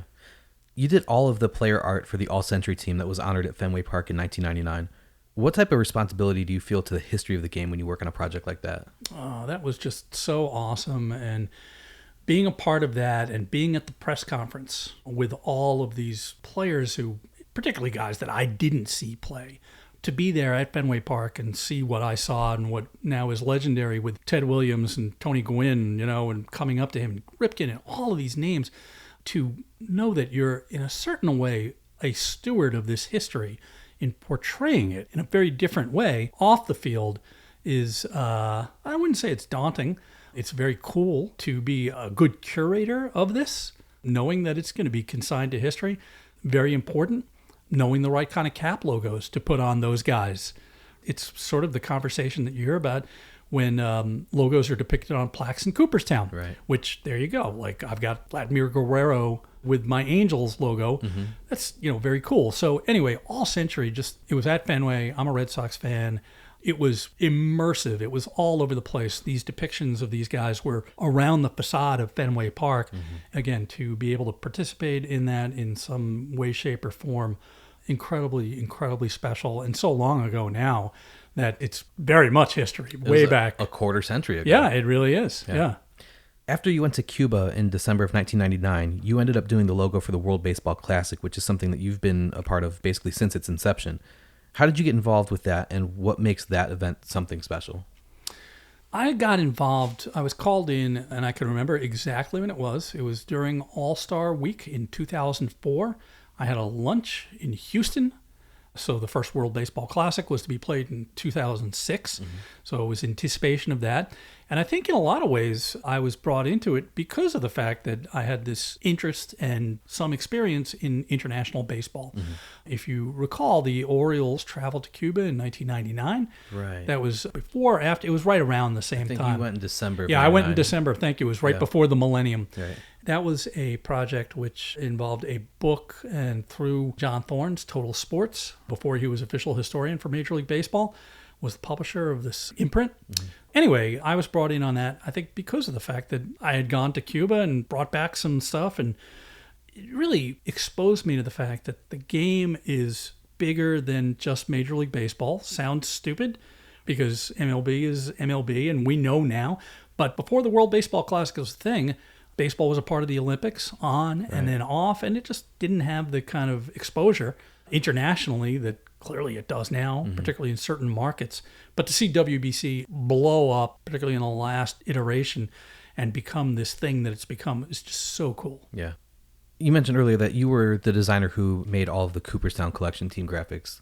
Walk me through that project and the process behind the work, because the historical accuracy is amazing. I've heard you say that every job begins with the discovery phase and that phase one is research. But how many of those designs did you do from photos compared to being able to look at actual garments of artifacts in person from that period? Yeah, well, in the early 90s, again, it was looking at books, some of which are sitting right in front of you over here, and sketching by hand, maybe with some tracing paper and going through this tactile process that we discussed earlier. Did you go to Cooperstown at all and look at... Oh, many times, many times. My friend Tom Schieber, who is a curator up there, he would bring me down to the inner sanctum, and here is a box, and what's in here? Here are a couple of 1908 Cubs uniforms. Right? But here's the thing, Dan, understanding the way art has been made, because again, spanning these two different worlds of both digital and traditional, I inherently understood way back that, listen, if we're looking at a 1908 Chicago Cubs uniform, it was not created digitally. Right. There was a human being who had a piece of felt, and they pounced this pattern into it with some chalk or something, and they took a very sharp pair of scissors and cut it out by hand. So there were these irregularities. Yeah. And let's say the Cardinals Birds on Bat logo was printed on a letterhead or in a program. They were reproduced time and time and time again, and the image was degraded. So there's some roughness around the edges. There are no sharp angles. There's some irregularity in circles.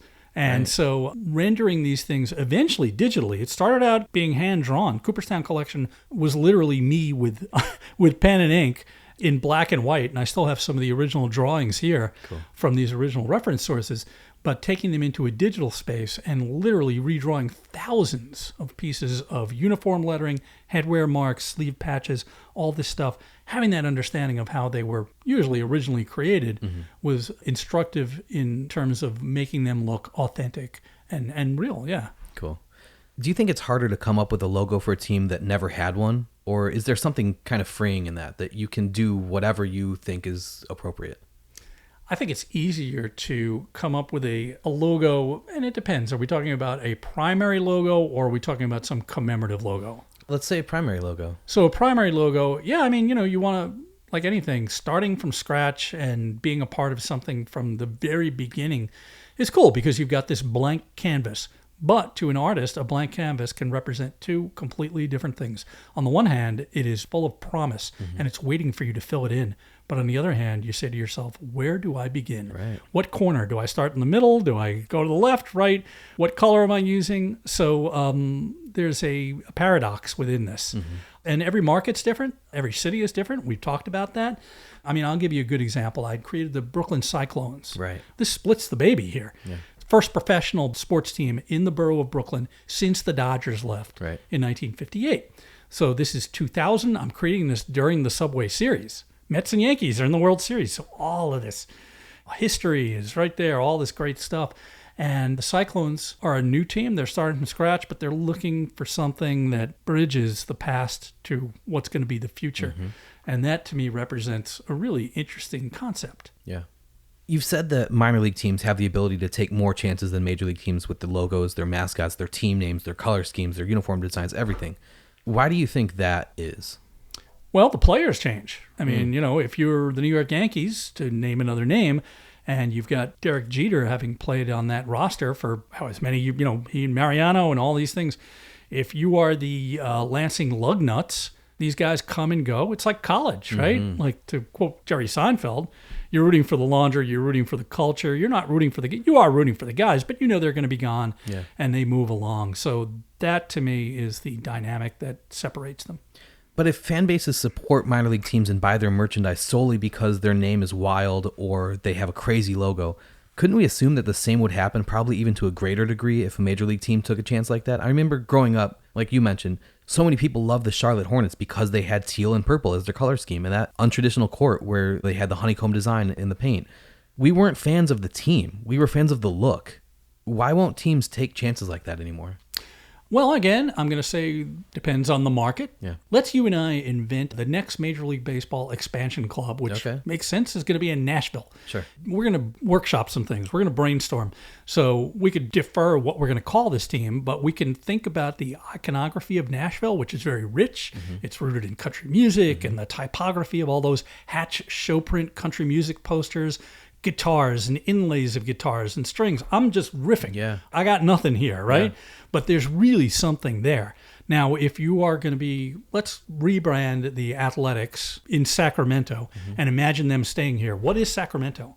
I'm going to have to take a road trip to Sacramento and find out. It does not lend itself as special a place as I'm sure it is. I've never been there, but it's different from Nashville. Yeah. So some teams can get away with something completely new that has nothing to do with the local culture, visually or otherwise.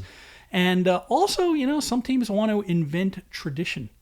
I'll give you an example. The Washington Nationals. I created the Washington Nationals in a hotel room in Boston during the World Series in 2004.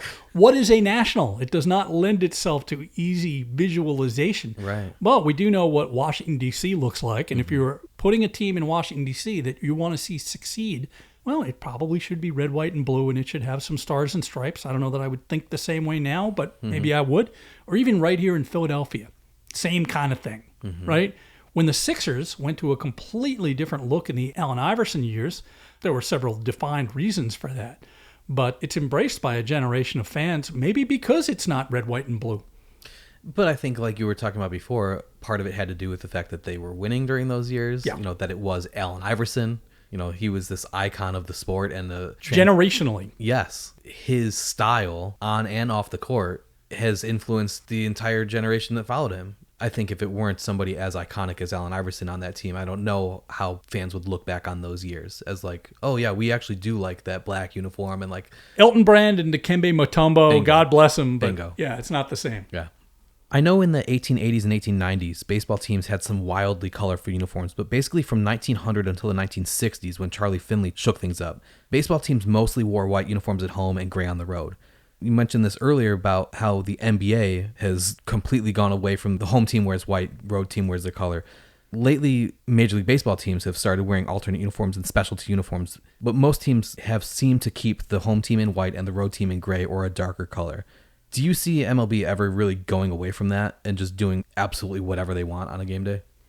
Yeah, I could see it because the NBA did it, and it's all about the younger fans, what their expectations are, and if they are not bound to tradition, then damn tradition. Throw something like that out the window. And of course, you go back, why are home teams white? Why are road teams gray? Well, road teams wore gray because they would wash their uniforms on a road trip once every 2 weeks. Right. And every guy had 2 uniforms. They would just look disgusting. Yeah. It was a very dirty game and a very dirty world with soot in the air and ash and all this kind of stuff. When Charlie Finley put his Kansas City A's out there in yellow and gold, he famously said, why not? Why not? Why would you not? Yeah. And he was ridiculed, but you look at what he brought forth and it's been embraced now. Yeah. So never say never. When you look at uniforms from the early 1900s to now where things stand over a century later, what do you think are the main differences design-wise? Is it just the fact that everything back then was hand-cut, so there were irregularities and things like that? Or are there other things that you specifically note? So the purpose of a uniform back in those years was literally to differentiate one team from another for the eyeballs that were seeing them in a world before broadcast, way before television. No reason to describe it on the radio. So if the Boston Americans or Red Sox have this block lettering that looks exactly like the block lettering of another American League team, they all look the same. I'm just like throwing one out there. They didn't sell stuff back then. Right. The sole reason for a team to have an identifier was for the few thousand fans, for the most part, who were watching these games with their own eyeballs. And so contrasting colors were important, but letter forms weren't important. So we derived the Cincinnati Reds and the Chicago White Sox and Boston Red Sox with the color of their socks because that was the most visible thing from the stands, right? So very utilitarian. Whereas now, of course, as I said, we sell stuff with this and we apply these uniforms to video games and things that were unimaginable in 1910, much less 1970 in a lot of cases. Yeah. The 1906 Giants, the 1921 Indians, and the 1927 Cardinals all wore world champions on their jerseys. Will a team ever have the guts to do that again? No, never, because they would be a giant target, and it's bad enough for a championship team to come out for the ring ceremony with gold-trimmed uniforms. I mean, there have been recent instances of teams wearing world champions patches, right? Like more, but that's a little target as opposed to this giant thing on your chest. That is just an invitation, Dan, for a fastball to the sternum, as far as I'm concerned. So, but it took somebody with the stones or sauce or whatever we want to call it of somebody like John McGraw who like, trot out there, boys. Yeah. Yeah. Would a team even be allowed to do that if they wanted to, or are there too many rules within the leagues and the manufacturers about how much notice a team needs to give to change a logo or a uniform for manufacturing and retail purposes? Well, this is a long process now. So it's a 2-year runway to get uniforms redone. But what do you want to do with them? So if you want to put a bunch of guys out there for opening day and their uniforms say world champions, well, theoretically, that should only affect, 50 uniforms, including on-field personnel, all the various coaches. Don't sell them. You couldn't trademark that anyway. Right. So, what are you looking to do with it? It's a tail wagging the dog kind of situation. I will say this. Leagues, for the most part, are indulgent of teams. It's a symbiotic relationship, of course. But if a team wants to do something and the reasons are good and the league feels that they can support that in terms of the dollars, because these dollars are all shared, okay, then they're all for it. There are plenty of good examples. There are other examples of teams wanting to do something and the league will stop it. And we don't need to get into that. There are controversial uniforms, and I'll put one out there. when the Astros wanted to throw back to the Colt 45s several years ago already. At this point, the idea of a smoking gun probably isn't something that Major League Baseball wants to put out there. Yeah. There are certainly exceptions to this, but traditionally, teams will have their team name or their logo on their home uniforms and the city's name on their road uniform. Is there really a functional need to have the city name on a uniform anymore? Or is that more about, quote unquote, connecting with our fans or representing our community? It's a nice tradition. Here we are in Philly. The Philadelphia Phillies, to my knowledge, have never worn the word Philadelphia in its full form across the front of a uniform. They're Phillies home and road. The Rays have traditionally been Rays or Devil Rays with a couple of exceptions, right? It's just like one of these weird, quirky things. Now, listen, let's project forward to next year and beyond. The Athletics, which we keep talking about because this is this weird test case that's coming up, they are just going to be the Athletics in Sacramento because they don't want to commit to this. It's like a traveling road show. But if you have your city name across the front of your uniform, it connects you to that fan base in that city. And when you see a guy like holding up that city name, it's very meaningful potentially. Yeah.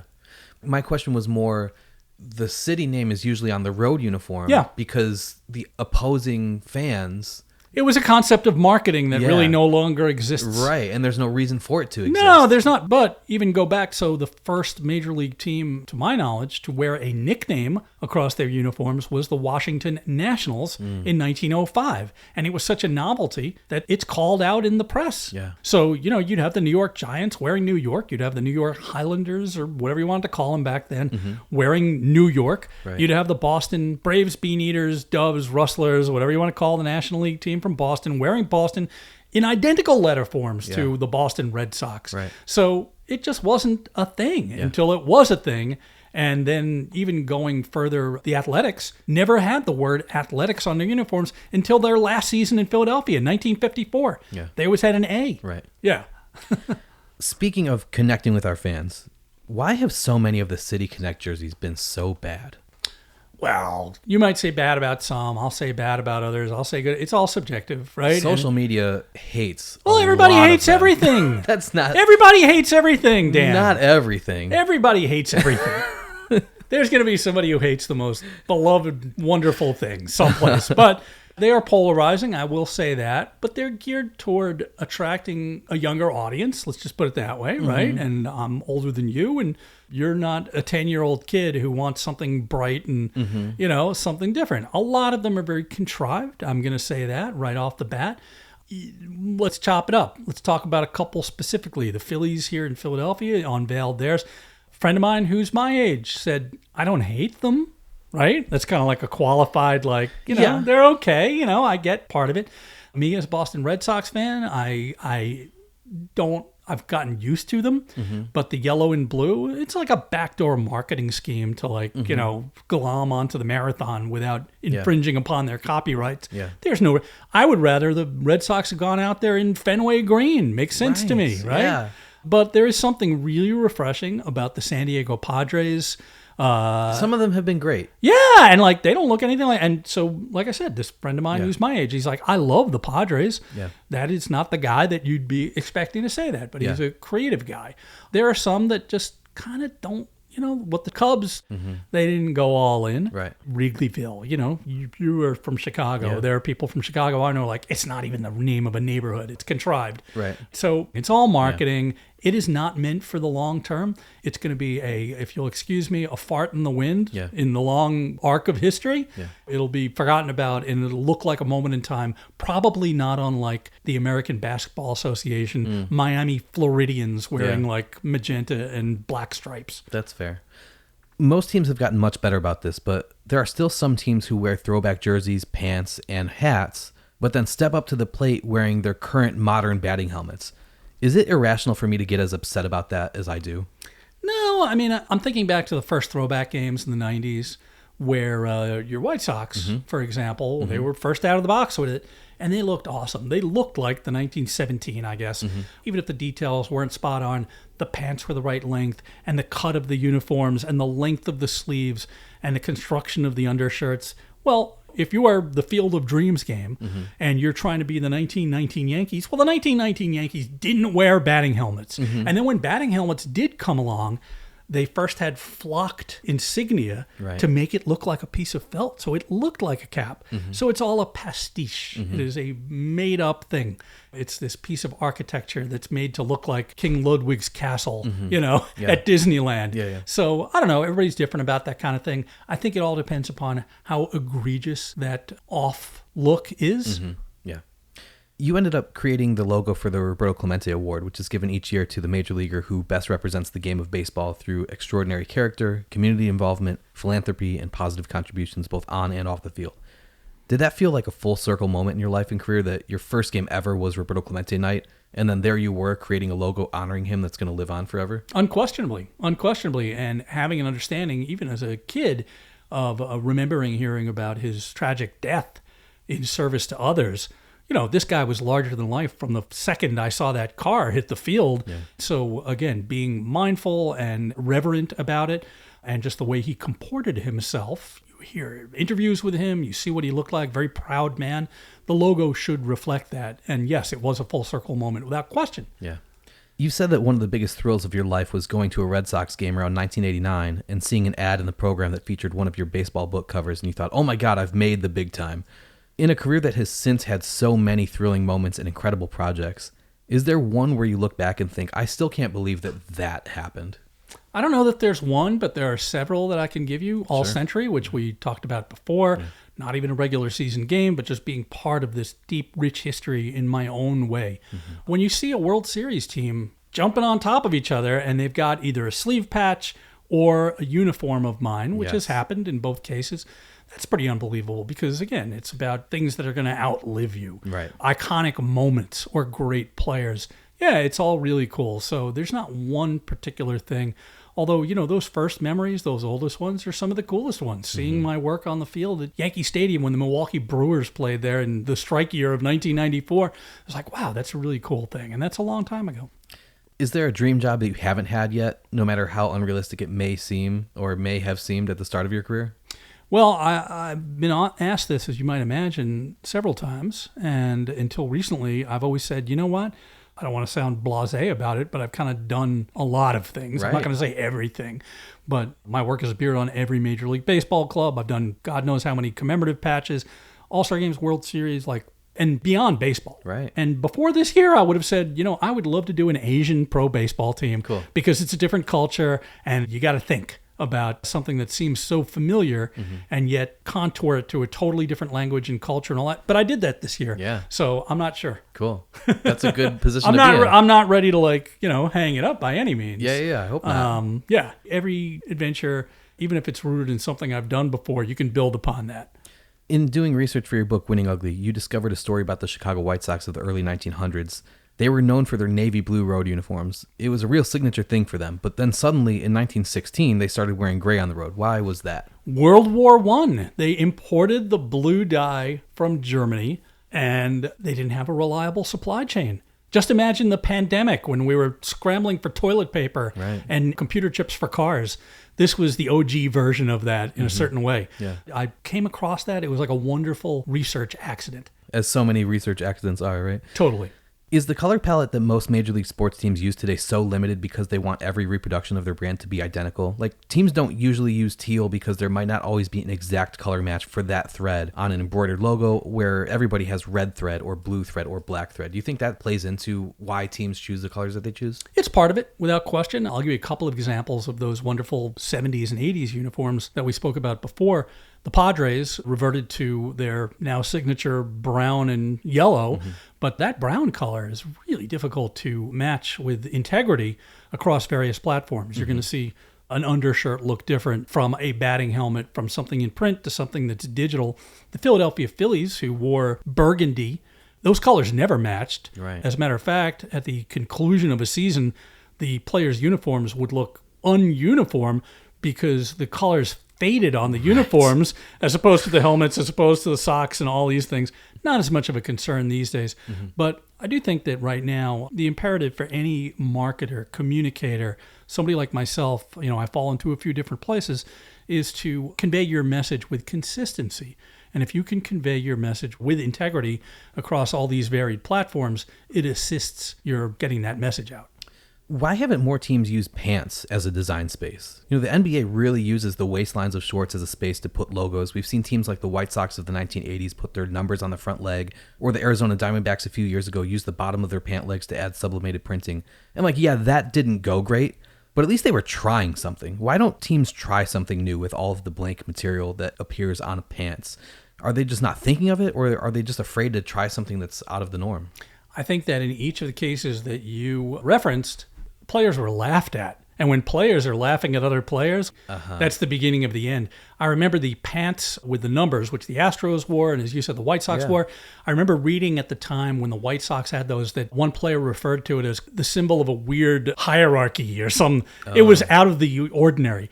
Now, the Diamondbacks, we talked about exercising restraint. The Diamondbacks exercised no restraint. Not only did that look bad, it looked like somebody stepped on a ketchup packet. Right. Or it was like, why are you doing it? Well, why has it never been done before? Because it looked really crappy on the drawing board, and it never got past the launch stage. Yeah. But do you think that there's a way that people could use pants in a tasteful way? I mean, that particular stripes on the side, piping on the side with that really chunky. Think about the NFL uniforms. Right. Think about the uniforms of the 70s and 80s. The New York Giants or the Buffalo Bills coming in with these just gigantic stripes that defined these guys as they moved. Well, when you said, let's create the Nashville jerseys, my first thought was put stripes down the pant legs that are a fretboard on a guitar neck. Yeah, as long as it was restrained. Yeah. That's it. Like, you're not going to put the whole neck of a guitar down there with the pearl inlays and all that. Yeah. But that's brilliant, and I think it's been done. I'm recalling when the NHL All-Star Game was in Nashville, some of the uniform elements had that in that. And that's a brilliant, makes sense. Cool. Yeah. Your 2017 White Sox season ticket series featured dozens of famous White Sox players from throughout their history. That project is now housed in the National Baseball Hall of Fame's permanent collection in Cooperstown. It had players from the 1919 World Series team, including Ray Schalk and Eddie Collins, but none of the 8 men out, which means no Shoeless Joe, no Buck Weaver, no Eddie Seacott. Was that a directive from the team or from Major League Baseball itself, or was that just a self-imposed thing, if you're allowed to even talk about it? No, I can talk about it. So first of all, this was a team project. MLB had nothing to do with it. Cool. So we start with that. So imagine like we're being faced with 81 tickets, 81 pieces of art, plus. We start with retired numbers. We wanted to celebrate every White Sox player who's had his number retired, right? And that really spans since they started. Then we had ephemera. We had yearbook covers and pins and tchotchkes and stuff like that, right? When it came to 1919, clearly a very sensitive subject, right? I never heard overtly from the club, we don't want Joe Jackson. As a matter of fact, you mentioning this right now, I don't know that I had thought about the fact that Shoeless Joe was not on any of those things because there was just so much other stuff. Of course. And there was stuff like, 100-year-old history. I'm looking, Lamar Hoyt is on there and Harold Baines. And it was so expansive. And the topics that were addressed within it, including typography, custom illustrations, all this stuff, were so expansive. But now that you mention it, there was probably, even if it was not conveyed to me, there was a desire, like is always the case, to control a narrative. Of course. The next year in 2018, you designed the season tickets for the Detroit Tigers, and the whole series, all 81 tickets, was a celebration of their 1968 World Series team who had won the title 50 years prior. What do you like most about working on a project like that, where you just have so many images to create? Well, in the case of a very focused project like the 68 Tigers, think about 1968, even if you're not alive for it, if somebody who's listening, whatever, I was not of age to remember anything about 1968, but you know what it looked like in terms of America, what the graphic design style were, what people were wearing. It's kind of an interesting looking moment in time. Yeah. I'm going to go off on a tangent for 1 second because I think it's relevant. Yeah. Somebody recently made the point that if you look at the, awful, tragic footage of people walking away from what happened on 9/11, who survived that. And again, I don't want to minimize what any of this is, but the point was, look at what they're wearing. Look at their hairstyles. Look at their eyeglasses. Look at their shoes. It might as well be today. We have not evolved, probably because of technology and the way we communicate and how fast fashion moves and all this kind of stuff. But if you think about a project like 1968, I can lean really hard into groovy letter forms and make Willie Horton or Jim Northrup look like it's 1968. Totally. So it's a very, again, here's this word, immersive potential opportunity to dive right in and really eat up big portions. Yeah. There's been lots of talk lately about new stadiums, whether it's the White Sox potentially moving to a new stadium or the Athletics potentially moving to a new city and building a new stadium there. If Major League Baseball calls you tomorrow and says, Todd, we're putting you in charge of the entire visual identity of the new stadium that's going to be built, what are 3 things that you would insist on being in there? Well, the first one would be I would want to be teamed up with my friend and somebody who I admire, Janet Marie Smith. Yes. I do not throw certain words around lightly, but she is a visionary and she understands baseball. She understands how people move around these spaces. One of the most fascinating things, she gave me an architect's tour of Dodger Stadium the day of the All-Star game 2 years ago. We took this out. We put this in here. This is why people move. So anyway, I would want that. I would want to be thrown in there with the legend to make that happen. I think it would be an amazing project because it goes beyond graphics. It's about, as you keep saying, architecture and heritage and history and locality. So I would start with that one, and anything else you can give me, give it to me. But I would want a significant budget for historic graphics as well. And I think it's really interesting too, because I had a conversation just a couple of days ago with a friend of mine about how our stadium experience has changed even in the last 5 to 10 years. Absolutely. We don't want to sit still. We want to move around. We want drink rails. We're not sitting in a static place. And the engaging parts of stadiums that really work and don't seem forced, these selfie stations or historic displays that lead us into maybe learning something as fans, I think are really awesome. I would want to be involved with that. Yeah, cool. I would be up for that. Is it strange to know that there are tens of thousands of people walking around this planet who have logos that you've created tattooed permanently on their bodies? Totally. I think about that all the time, and I see this.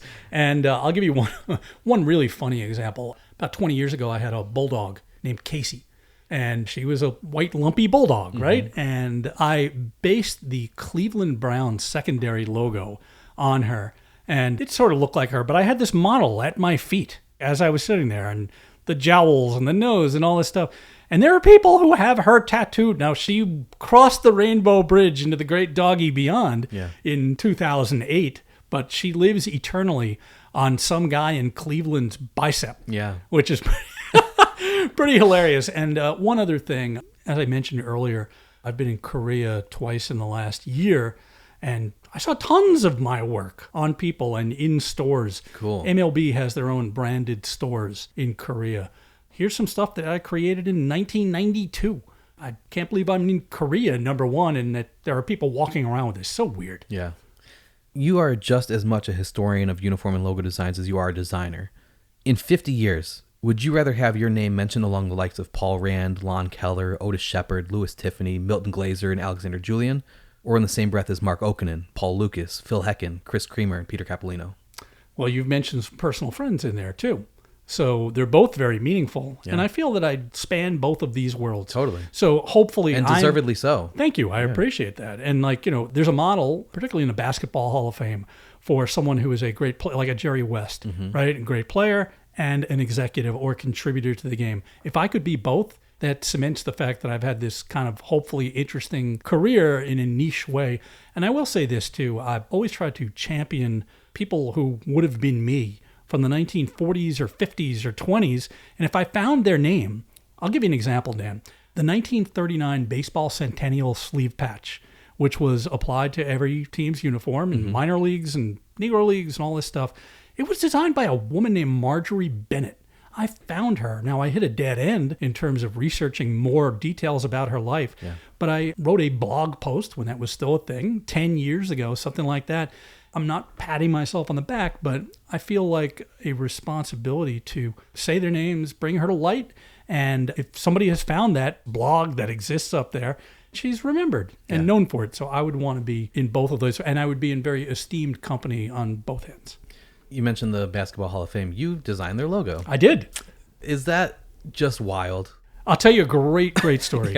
So this past January, Martin Luther King Day weekend, I work with Ice Cube. Right. And I was in Springfield. Ice Cube was honored by the Basketball Hall of Fame with a new award called the Ice Cube Impact Award. And it essentially is about making a difference in communities through basketball, through good work.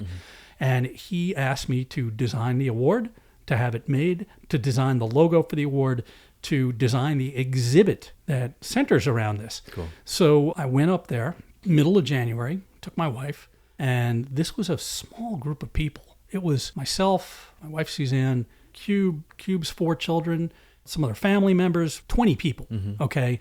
And we're riding around in Escalades with a police escort. It was just the coolest thing. But anyway, and he said it, center court at the Basketball Hall of Fame, my logo is just gigantic there. And he was doing a Q&A with Nancy Lieberman, iconic player who I know, and he points me out. And I have it on video. It's like, there's Todd Radom. Not only did he design this logo, he designed this and this and this, and everything comes full circle. So the CEO of the Basketball Hall of Fame, John DeLeva, very generous guy, he said, everything's full circle. 27 years went by.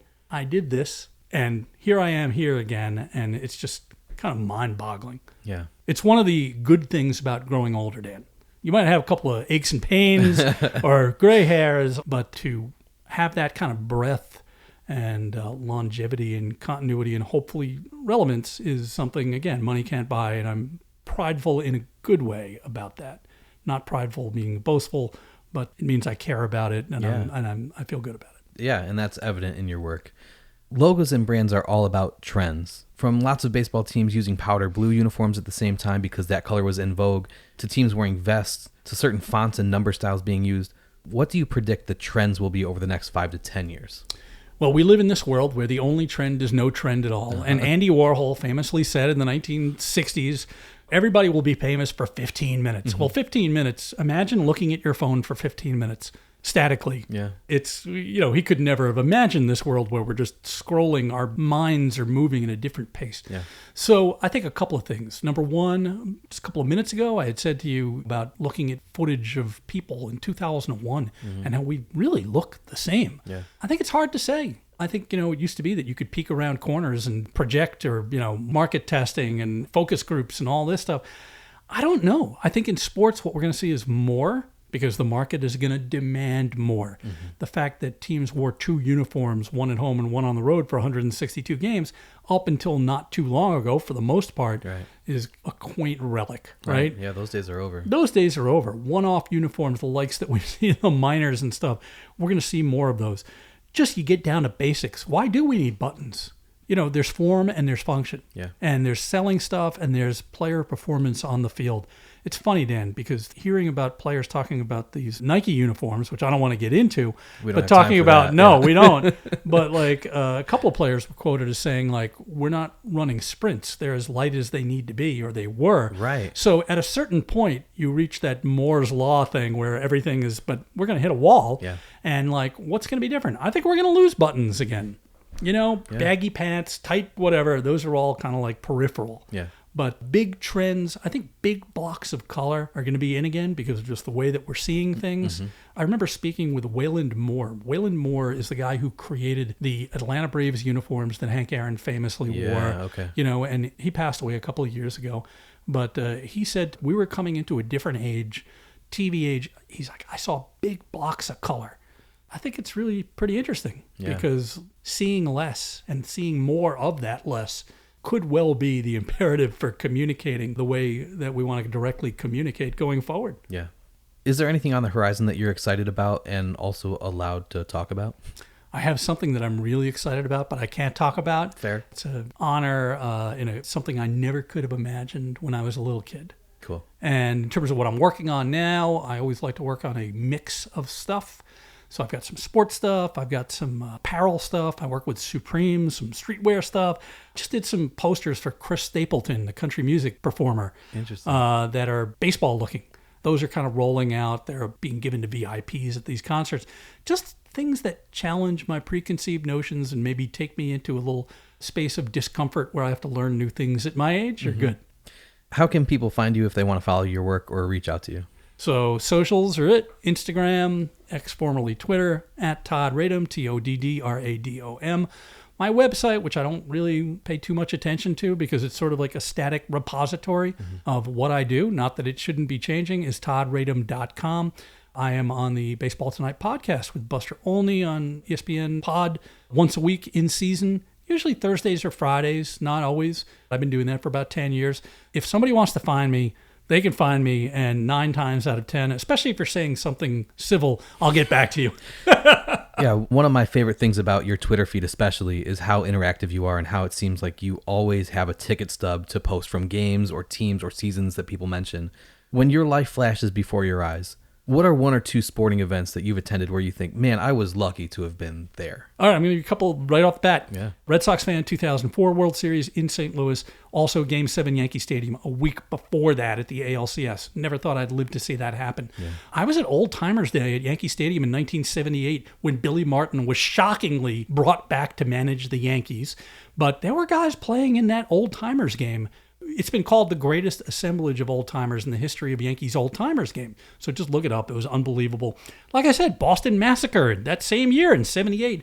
I saw Dwight Gooden in the summer of 1985 strike out 16 San Francisco Giants. I've been at 27 straight MLB All-Star games. I'm very fortunate. Yeah. So I've seen every great player of that generation. Sitting in the bleachers at Yankee Stadium with Spike Lee behind me in 1986, watching Don Baylor get drilled by a pitch to break the all-time record of just like weird stuff like this. When you go to enough sporting events, you see weird things. You're in attendance for strange anomalies. But I've never seen a no-hitter in person. Me either. You figured like the law of averages is eventually going to catch up with us. One of my favorites, and you probably know about this because you're meticulous in your research. I was at opening day at Yankee Stadium. Here it is again, 1978. 44,000 Reggie Jackson candy bars flying through the air. Yeah. I was there, but I ate mine because I was hungry. So did you keep the wrapper at least? No, I did not. I did not. I ate it. I threw it on the ground, and that was it. But yeah, just so many weird, oddball games, like great pitching matchups. Thinking of sitting in the bleachers at Wrigley in the late 80s, watching the Mets. I mean, just crazy. In the digital age, so many events are going away from having physical tickets available at all. The same thing with game programs or even event posters for concerts, like you mentioned, or similar tangible things. How do you think that's going to affect historians and researchers 100 years from now who are going to try and do the work that you're doing for things that happened and existed 100 years previously? Yeah, well, we're being left with a void of sorts. And I think it's not just people my age or your age. People need to connect to their memories in ways that go beyond our devices. Mm-hmm. I can have my phone in my face all day long. It doesn't mean I want my ticket stub in there. Yeah. I have binders here with tickets, and I look at those and I think about like who I went to the game with, many of them people who are no longer around, what the temperature was like, all these bizarre things that go beyond what was happening on the field of play. Yeah. And I don't get that looking at my phone. It seems cold and impersonal and something that you can touch and feel tangible about, and something that's tactile is different. So I think we're going to swing back the other way. Matter of fact, I was just talking with somebody yesterday who's in the business talking about commemorative game tickets. So it's not your specific seat, right, but it is a piece of paper which looks kind of cool. And it speaks to a moment in time, and it's something that you can take home and you can tack up on your wall or put in a drawer or whatever you're going to do with it. Yeah. I was just at the Women's Final Four in Cleveland, and there was a QR code that popped up on the Jumbotron during the game that was like, hey, if you want a commemorative ticket, scan the QR code. You can order it. It was $55. Yep. And I was like, man, I would love that, but I'm not paying $55 for a memory. Think about it's so short-sighted. Yeah. Because what it would cost to print that out is peanuts. Nothing. Right. It is pennies. Right. Several years ago at the World Series in Washington in 2019, we're full into digital ticketing there, but the Nationals had, I forget what the price was. It was far more modest than what you referenced, with the whatever it was going to their charitable foundation. Mm-hmm. That's fine if you want to wait in line and do that, but it is so dumb. You are shooting yourself in the foot. There's a community of people who collect ticket stubs, right, who kind of like try to fake their way into ballparks and say, oh, I lost my phone, or I don't have a cell phone, or my screen broke, or my battery died. Yeah. And they'll go to the box office looking for something to get printed out, and they're terrible looking. But if they get something out of that, it's like the biggest win in the history of the world. Right. So all of it's to say that I think people are looking for something like that, regardless of who you are, where you are, what age you are. Well, thank you very much for having me and for just everything that you do and the way you are a historian of the game and preserve all of these incredible moments and memories, not just the way that you have helped the visual identity of teams and specific moments and games and all-star games and things like that, but just the way that you prioritize the visual history of all of these sports, not just baseball either. You've had a major impact on basketball too. So thank you for being who you are and letting me come sit and talk with you for a little bit here. Dan, thank you so much. First of all, I appreciate you. I appreciate your thoroughness and your research and who you bring to your podcast. Again, very humbled to be in that group too, but thank you for what you do in preserving the game. And just one last thing, because you bring it up, I don't collect stuff. I got a little bit of stuff. You're sitting here, my office here. I have a clock, a Tiffany clock from the All Century team. Cool. It has my name engraved in it, and it says designer, baseball historian. And that's the greatest honor that I could be bestowed with. So thank you very much for bringing it up, and thanks for being here. Thanks, Todd. Okay.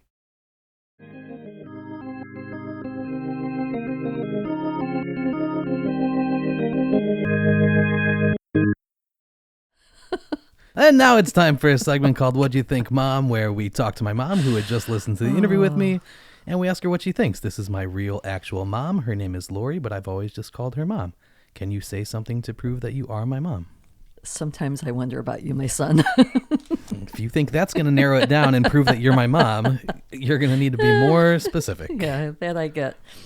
I can mark the different eras of your life by the logos that you wore when you played sports, starting with the Indians, right? Was that the first team? That was the first team I played for that had a logo. Okay. I played AYSO soccer before that, which Yeah. didn't have a team logo. Right. And then I played T-ball. My first team was the Eagles, and we were green and white like the Philadelphia Eagles, which is a Right. football team. But Yep. there was no logo. It was literally, it just said Eagles. So I think the first team that I played for that had a logo was the Indians. Right, and that's what I have in my head. And I actually did think about AYSO soccer, but everybody just basically had The AYSO logo. Exactly. And then the same reversible jersey that one side was red, one side was yellow. Right. You just had the one, so you just show up to the field and you were either the red team or the yellow team. And if you accidentally wore the wrong side out, all you had to do was flip it because it was just a reversible jersey. Yeah, or just play for the other team. So what'd you think of the Todd Radom episode? I enjoyed it because I grew up the little punk sister of a graphic artist and ultimately art director. That was his whole career. He just retired. And for someone like me who has zero artistic talent, to watch someone grow from being a kid, already he had that talent, as I'm sure Todd did as well, listening to him talk, and have that become a career, to have the responsibility of your livelihood is based on your creativity and coming up with ideas that no one else has had before and putting your imprint on it. I would be destitute if that was me. So I truly appreciate the talent and listening to Todd go through the process of not just the creative side. You know, it starts out with the creative side when you're just finding out you can actually do this stuff as a kid. But then all the different ways that you have to use your talent, especially as he got further into his career, it was things I never even thought about. And he has all that under his umbrella. Yeah, you can definitely get better at art and hone your skills and develop as an artist, but I truly believe that is something you are either born with or you are not born with it. Right. And it sounds like he had pretty good genes. But when Todd started out, you know, he said he grew up in a culture with his family where they didn't encourage but didn't discourage. And that's the best of both worlds. There's no pressure either way, Right. but they do appreciate it. And I would say a lot of times artists don't get that encouragement from families because how are you going to make a living? How are you going to pay the bills? Another thing right off the bat is his love of history and all that brings to the table. Yeah, and Todd mentioning being at Keith Haring's first gallery show in Yes. September of 1982 and just becoming friends with some of the influential artists and graphic designers. It was very apparent just following Todd on social media for all these years, but then also in this conversation that like he is more than just a sports fan. He is an artist. Absolutely. And a historian and cares about why things happen and why they look the way they look, and talking about going on road trips and seeing the stadiums in person that he saw Right. to inform his art later on. And he didn't even know that that's what he was doing at the time. He was just going on road trips, like the same way that I was going on road trips and going to all sorts of museums and gift shops and things like that. And then that informed how I set up the Shoeless Joe Jackson Museum when I was there, Right. and has helped me be a consultant for multiple other baseball museums around the country in the past 5 years. I didn't know when I was 15 years old going to a White Sox game, or when I was 22 years old and going on a road trip across the country and seeing baseball games in all sorts of different states, that like I was really doing research for what my career was going to be.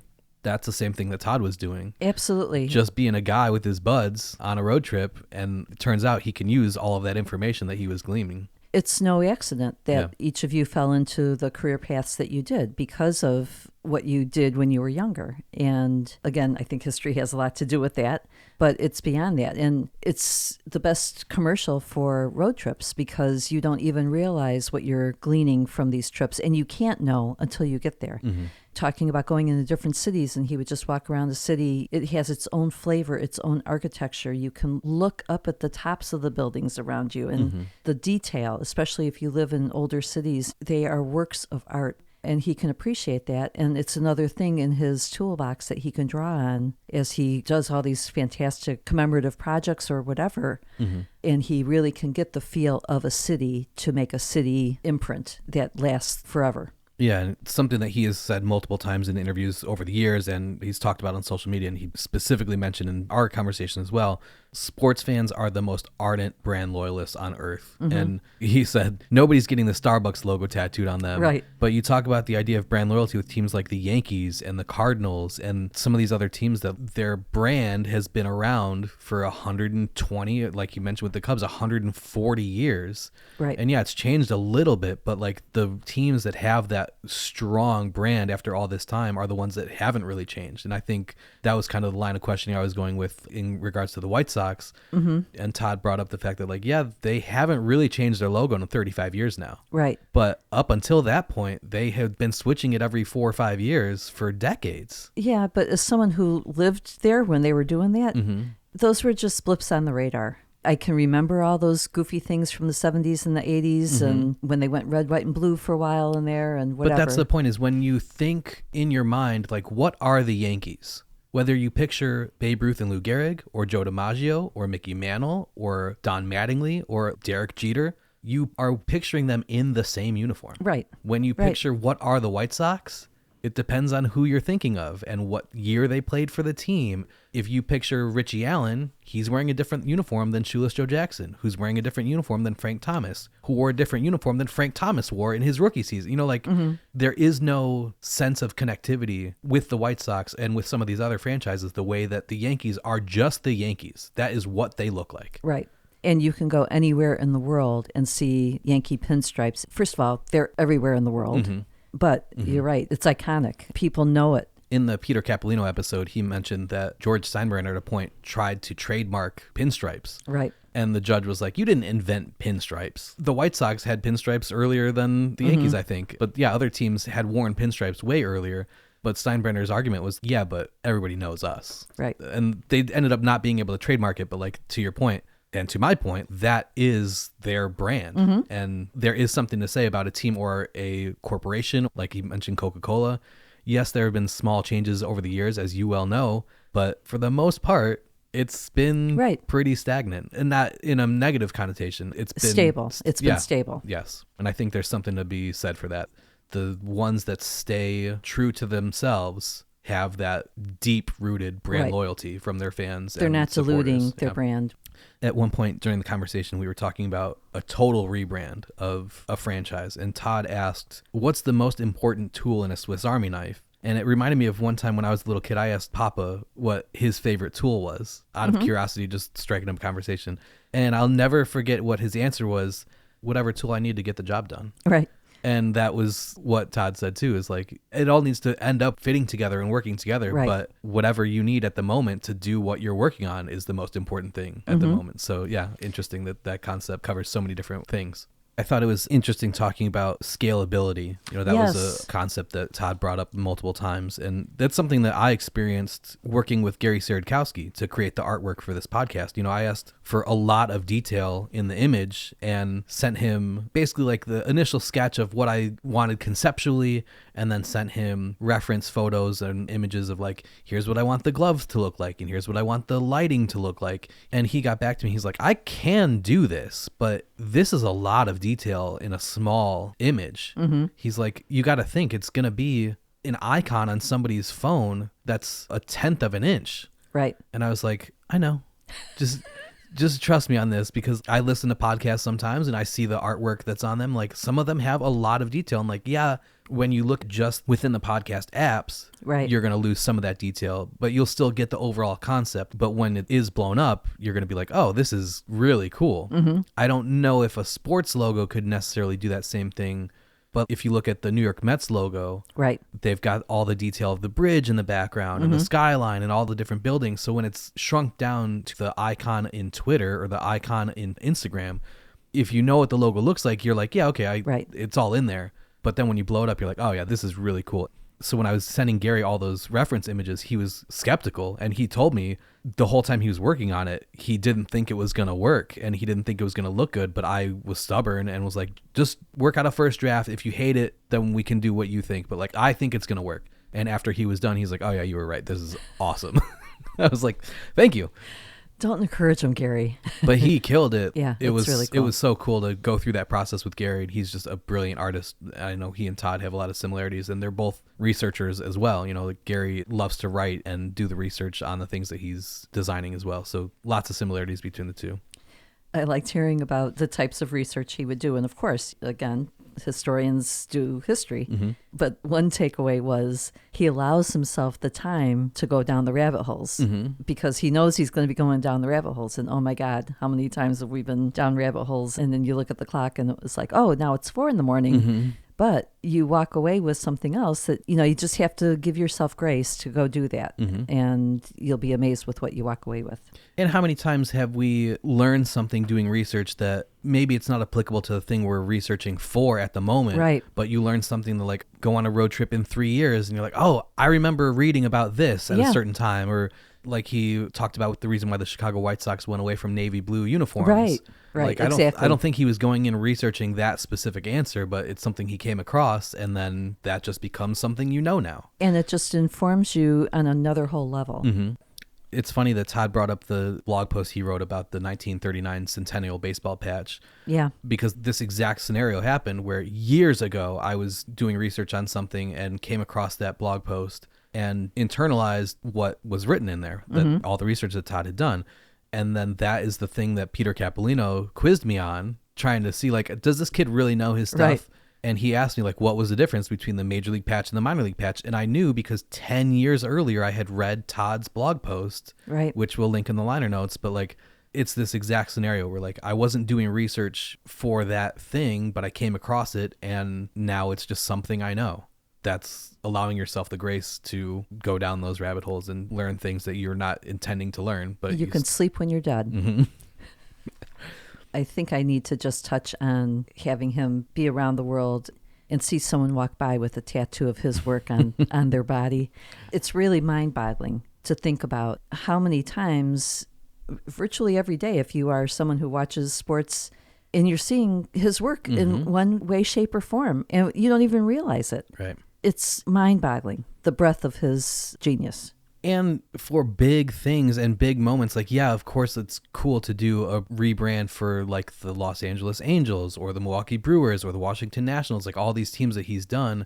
But it's also the 50th anniversary Jackie Robinson patch, Right. the 75th anniversary Negro Leagues patch, and the Roberto Clemente Award. And Right. like, how cool was it that his career came full circle? Like the first baseball game he went to Unbelievable. with his Uncle Gus is the game where they're giving Clemente a car on the field, and he's like, man, this guy must be kind of special. Yeah. And then here he is all these years later, and he's making the artwork that will be used forever for the Roberto Clemente Award. Right, to commemorate in another way Roberto Clemente's talent and legacy. Yeah, pretty cool. When he was talking about saving and having binders of ticket stubs, I'm all on board with please bring back physical tickets. Come on. The joy it can bring to someone. We just had this happen with us where I save ticket stubs. I always have from the time I was a kid. But I don't always remember the exact events. And that was one thing I admired, and you are the same way. Just mentioning a game with a date and a year, and you know what happened at that game. And I would really at this point need to go and look and see, okay, what I might have a snippet here or there. But a lot of times especially in the early years, I was kind of oblivious, didn't necessarily realize what was happening at some of the games. But my point is about ticket stubs or the commemorative tickets, like especially if you're at the World Series or a big moments, those are big events for you to go to. A lot of times it's a pricey event for you to go to. And I think they could spring $1 to print you a ticket that... Well, it's like I said in the interview, I went to the women's Final Four to see UConn and Caitlin Clark play and like South Carolina. Like they offered the tickets and it was $55. And same thing with the game at Rickwood Field this past year. Oh. I don't think it was quite that much, but it was close. It was like $40 or something. And it comes in a clear holder. Right. But okay. You know, like Todd said during the interview, it cost them pennies to print that. Yeah. So I wonder how many they sold. If they sold 1,000, I bet that's a lot. The whole stadium only sat 10,000 at most, you know, whatever. If 1 out of 10 people bought it, I think that's a lot. If you make the price $10, everybody's going to buy it because everybody wants the memento. Right. And still, the margins are great for you. It costs you 10 cents to print. Yeah. Sell it to me for $10. I might buy 5. Right. The game at Rickwood, they weren't printing your seat number on the ticket. You could pick whatever ticket you wanted. So I picked a ticket number that correlated with Willie Mays' uniforms throughout the years. But like I didn't sit in that seat actually. Right. So if they're going to play that game and like you don't even need to print the ticket that you personally had, you can just print whatever you want, then like, yeah, make it affordable so I can do it and I will. And it's a missed opportunity there. Right. It's just silly to me. And if you went to something like $20 or $25, depending what kind of game you're talking about, and you're giving it to a charity, well, that's another whole thing too. Hope they get that message. You laughed when we were talking about me being upset about throwback uniforms without matching throwback helmets. You got something to say? Well, Todd did happen to mention that they didn't wear helmets back then. Okay, but they do wear them now. So wouldn't you want the helmet to match the whole rest of the aesthetic that you're going for? Why skimp on that one little area? I'll just say that that's never bothered me, and I can be as detail-oriented as you might be sometimes, too. But with that, you've exceeded even my weirdness. Yeah. I need to give Todd one other shout-out. We already touched upon that he doesn't only do baseball, he does other sports as well, and he did this great book called Fabric of the Game, the stories behind the NHL's names, logos, and uniforms, of course, with Chris Creamer, and...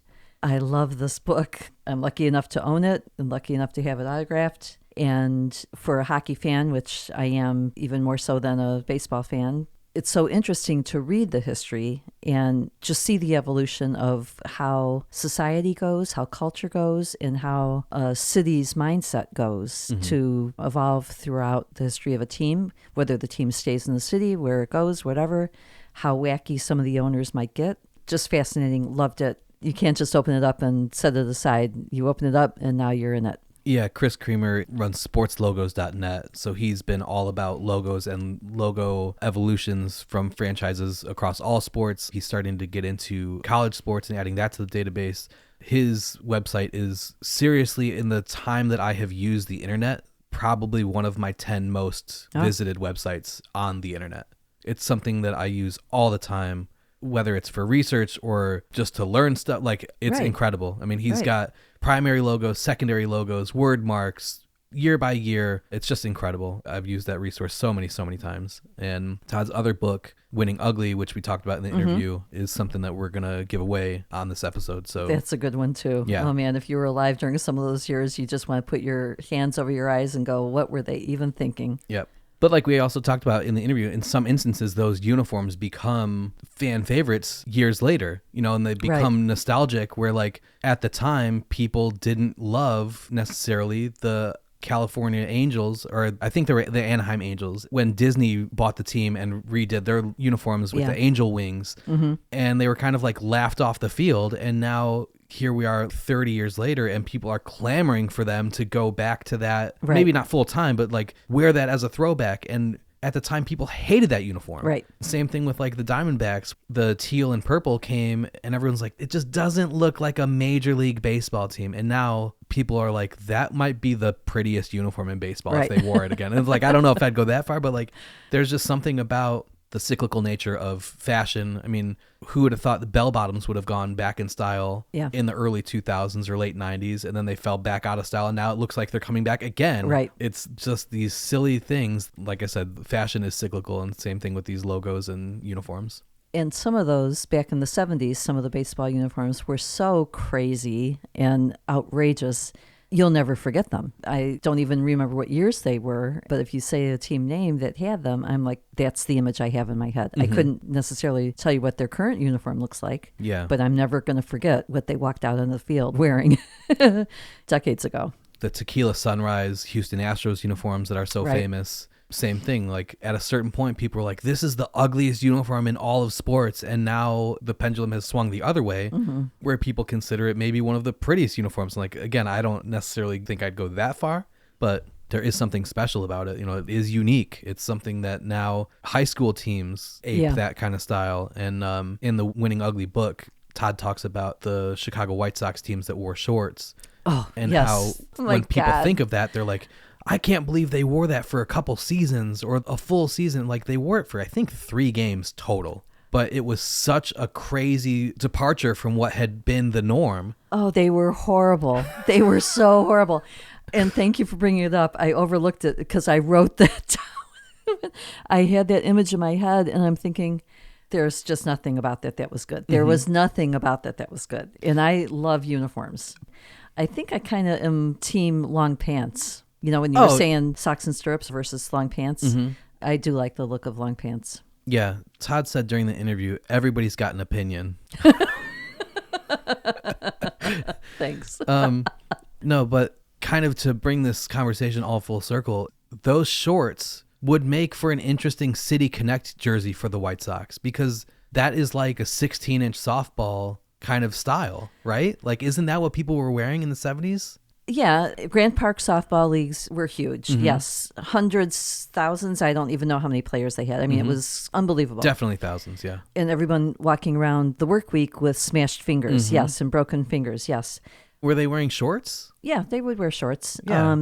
Okay, I get the concept. Okay, I didn't get the concept then. I didn't make that connection then, so I don't know if that's why they did it then. Yeah, but I'm just saying now that, like we talked about in the interview with the Diamondbacks pants that had the sublimation up the back leg, like at least they're trying something, and it didn't work. It's ugly. It was stupid and universally hated. But I'd rather have somebody try something and have it not go well and then have them admit, oh yeah, like we missed on this one. So remember when Todd was saying all it takes is for the players to be laughed at, and then it just spirals down from there. So maybe that's why the Sox only wore them for 3 games, though it did seem like a full year. Yeah. Next time you talk to Nancy Faust, let's ask her opinion on those stupid shorts. Oh my God. Yeah. I do want to go into one other thing I never really thought about. You talked about scalability. All the different places, because he would say when he's designing a logo, he has to think about all the different ways it's going to be delivered. And over the course of the interview, there were a couple different sections where he listed out different ways. And when you look at the sum total of those, it just was really surprising to me. Again, just never thought about that. Clothing, broadcast, scoreboard, print, social media, all these different ways, and even adds more to the respect for his genius. Well, yeah, he said it's got to be scaled down to the size of a dime, right, and up to the size of a building. But hold a dime in your hand and open Instagram and put a dime on top of the avatar. It's smaller than a dime. Right. A dime is too big. Right. It has to be so small. And then when you're blowing it up to a 35-foot billboard or a 100-foot or a 100-yard television screen at AT&T Stadium in Dallas. Wow. Yeah. You know, like the difference between the smallest version and the biggest version is immense. It's massive. Yeah. So yeah, those are some of the things that graphic designers and artists don't necessarily consider when they're going into this field, but it is a skill that they need, and Todd has it. Yeah. Thanks, Mom. Thanks, Dan.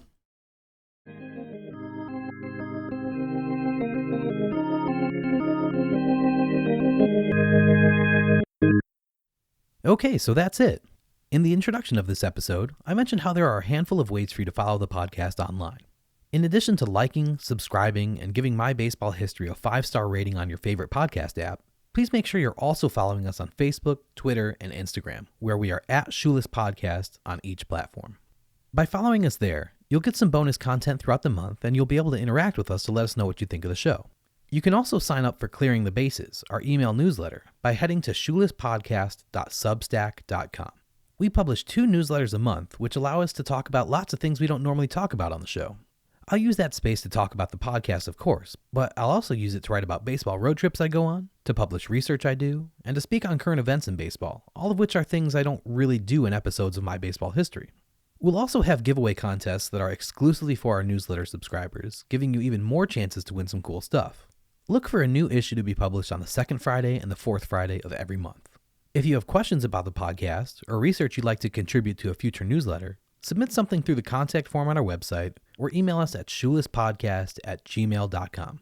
Before the interview with Todd, I mentioned a trivia question you can answer to win something, and here's how you can do that.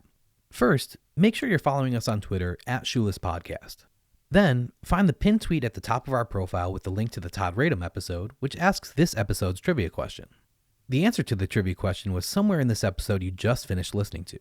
Retweet that tweet along with your answer, and we'll announce the winner before the next episode of the podcast goes live. You don't have to be the first person to answer, you just have to be right. But make sure you're following us or your entry won't be counted. We'll pick one person who answered correctly, and they'll win an autographed paperback copy of Todd's book, Winning Ugly, A Visual History of the Most Bizarre Baseball Uniforms Ever Worn. The book is Todd's loving homage to some of the most questionable MLB uniforms ever worn. It's a tribute to the sheer chutzpah of whomever it was that decided the Pittsburgh Pirates should wear a dizzying combination of black and gold uniforms which made them look like a swarm of bumblebees. Once upon a time, the Padres looked like tacos, the Astros wore tequila sunrises, and the White Sox swathed themselves in leisure suits. Winning Ugly covers it all, but it's also a history of the baseball uniform, beginning with the ones that the Cincinnati Red Stockings first wore on July 15, 1867. During the episode, we mentioned Mark Okinen's name.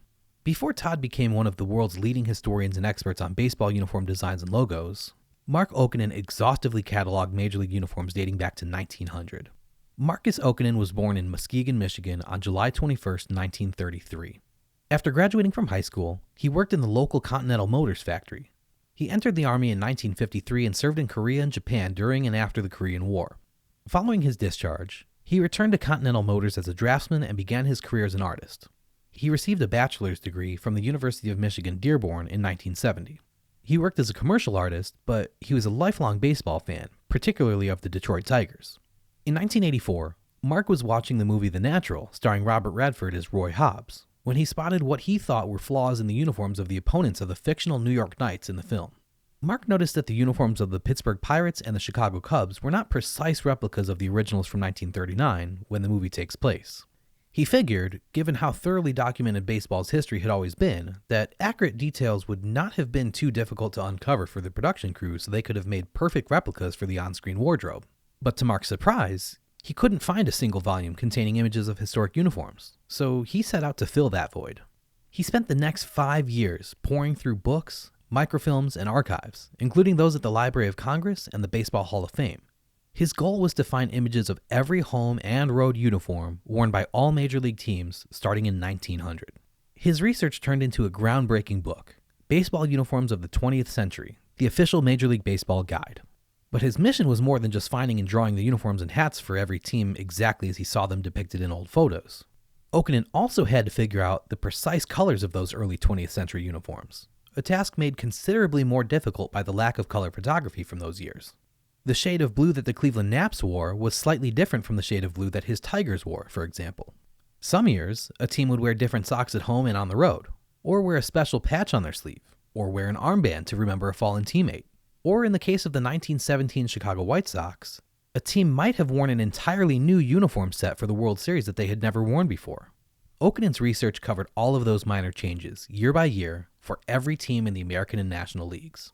As Dan Levitt writes, Okinen's investigations took him to a sports library in Los Angeles, the Baseball Hall of Fame in Cooperstown, New York, and the Library of Congress in Washington, D.C. To facilitate his work, he moved to upstate New York for a time to be closer to the hall. Okinen's artistic ability vividly enhanced his findings. He envisioned a two-dimensional faceless mannequin on which to illustrate each uniform, standing with his left hand on his hip and his right hand holding a bat a couple inches above the knob and slung over his shoulder. That pose allowed the entire uniform to be highlighted and compared to others, from the cap to the socks. He continually revised and updated his work based on additional research, and his book serves as the basis for the Baseball Hall of Fame's online exhibit on baseball uniforms. In fact, the Hall of Fame has scanned Mark's original drawings and incorporated them into a searchable database titled Dressed to the Nines, A History of the Baseball Uniform. Tom Schieber is the senior curator at the National Baseball Hall of Fame. Among many other areas, Tom is an expert in 19th century baseball and is responsible for locating and correctly identifying the oldest baseball team photograph in existence. He is also the founder of the Society for American Baseball Research's Pictorial History Committee, which began in 1994. In an interview with Paul Lucas of UniWatch after Mark Okinen passed away in 2019, Tom said, quote, "I started working at the Hall of Fame in 1998. I was hired to do the website, not to be a curator, and I wanted to do Dressed to the Nines from the minute I was working here. We used to have a physical exhibit on uniforms at the Hall, and then we took it down, so I thought we could do a really good job of having a web exhibit." So that's what Tom did. Mark's images end with the 1994 season, but thanks to Major League Baseball properties, mannequins for uniforms from 1995 to the present day are also included in the Dressed to the Nines database. Additional research by the staff at the Hall of Fame, as well as numerous baseball researchers around the country, allowed the database to continually be corrected and updated. In addition to baseball uniforms of the 20th century, Mark Okinen also wrote and illustrated several other baseball books, including the Ty Cobb Scrapbook, the Federal League of 1914 and 1915, baseball's third major league, and 2,000 Cups of Coffee, which contains images of players whose major league careers lasted for 10 or fewer games from 1900 to 1949. In 2014, Mark won the Henry Chadwick Award from the Society for American Baseball Research, which honors baseball's great researchers, historians, statisticians, analysts, and archivists, for their invaluable contributions to making baseball the game that links America's past with its present. Mark Okinen's books were enhanced and made indispensable by the numerous photos and illustrations he unearthed in his meticulous research. His legacy is carried on today by people like Todd Radom and other historians who realize the importance of appreciating what came before us, so we can understand what is yet to come. If you think this episode was worth $1, please click the donate button in the upper right corner of our website, shoelesspodcast.com. That is a direct link to my PayPal profile where you can make a donation in any amount. If you don't have PayPal and want to send a donation through Venmo, Zelle, Cash App, or any other platform, shoot me an email at shoelesspodcast@gmail.com and I'll send you directions for whichever method you prefer. You can also leave a rating or review on iTunes or wherever you listen to the podcast. 5-star ratings help our podcast get shown on more people's suggested podcast pages, which means more people will hear our show. It just takes a couple seconds of your time, but it really helps us a lot. And of course, liking us on social media, interacting with our posts, and sharing things with your friends is great too. No matter how you choose to support us, even if it's just by listening, we appreciate you being here. Until next time, I'm Dan Wallach, and this is My Baseball History.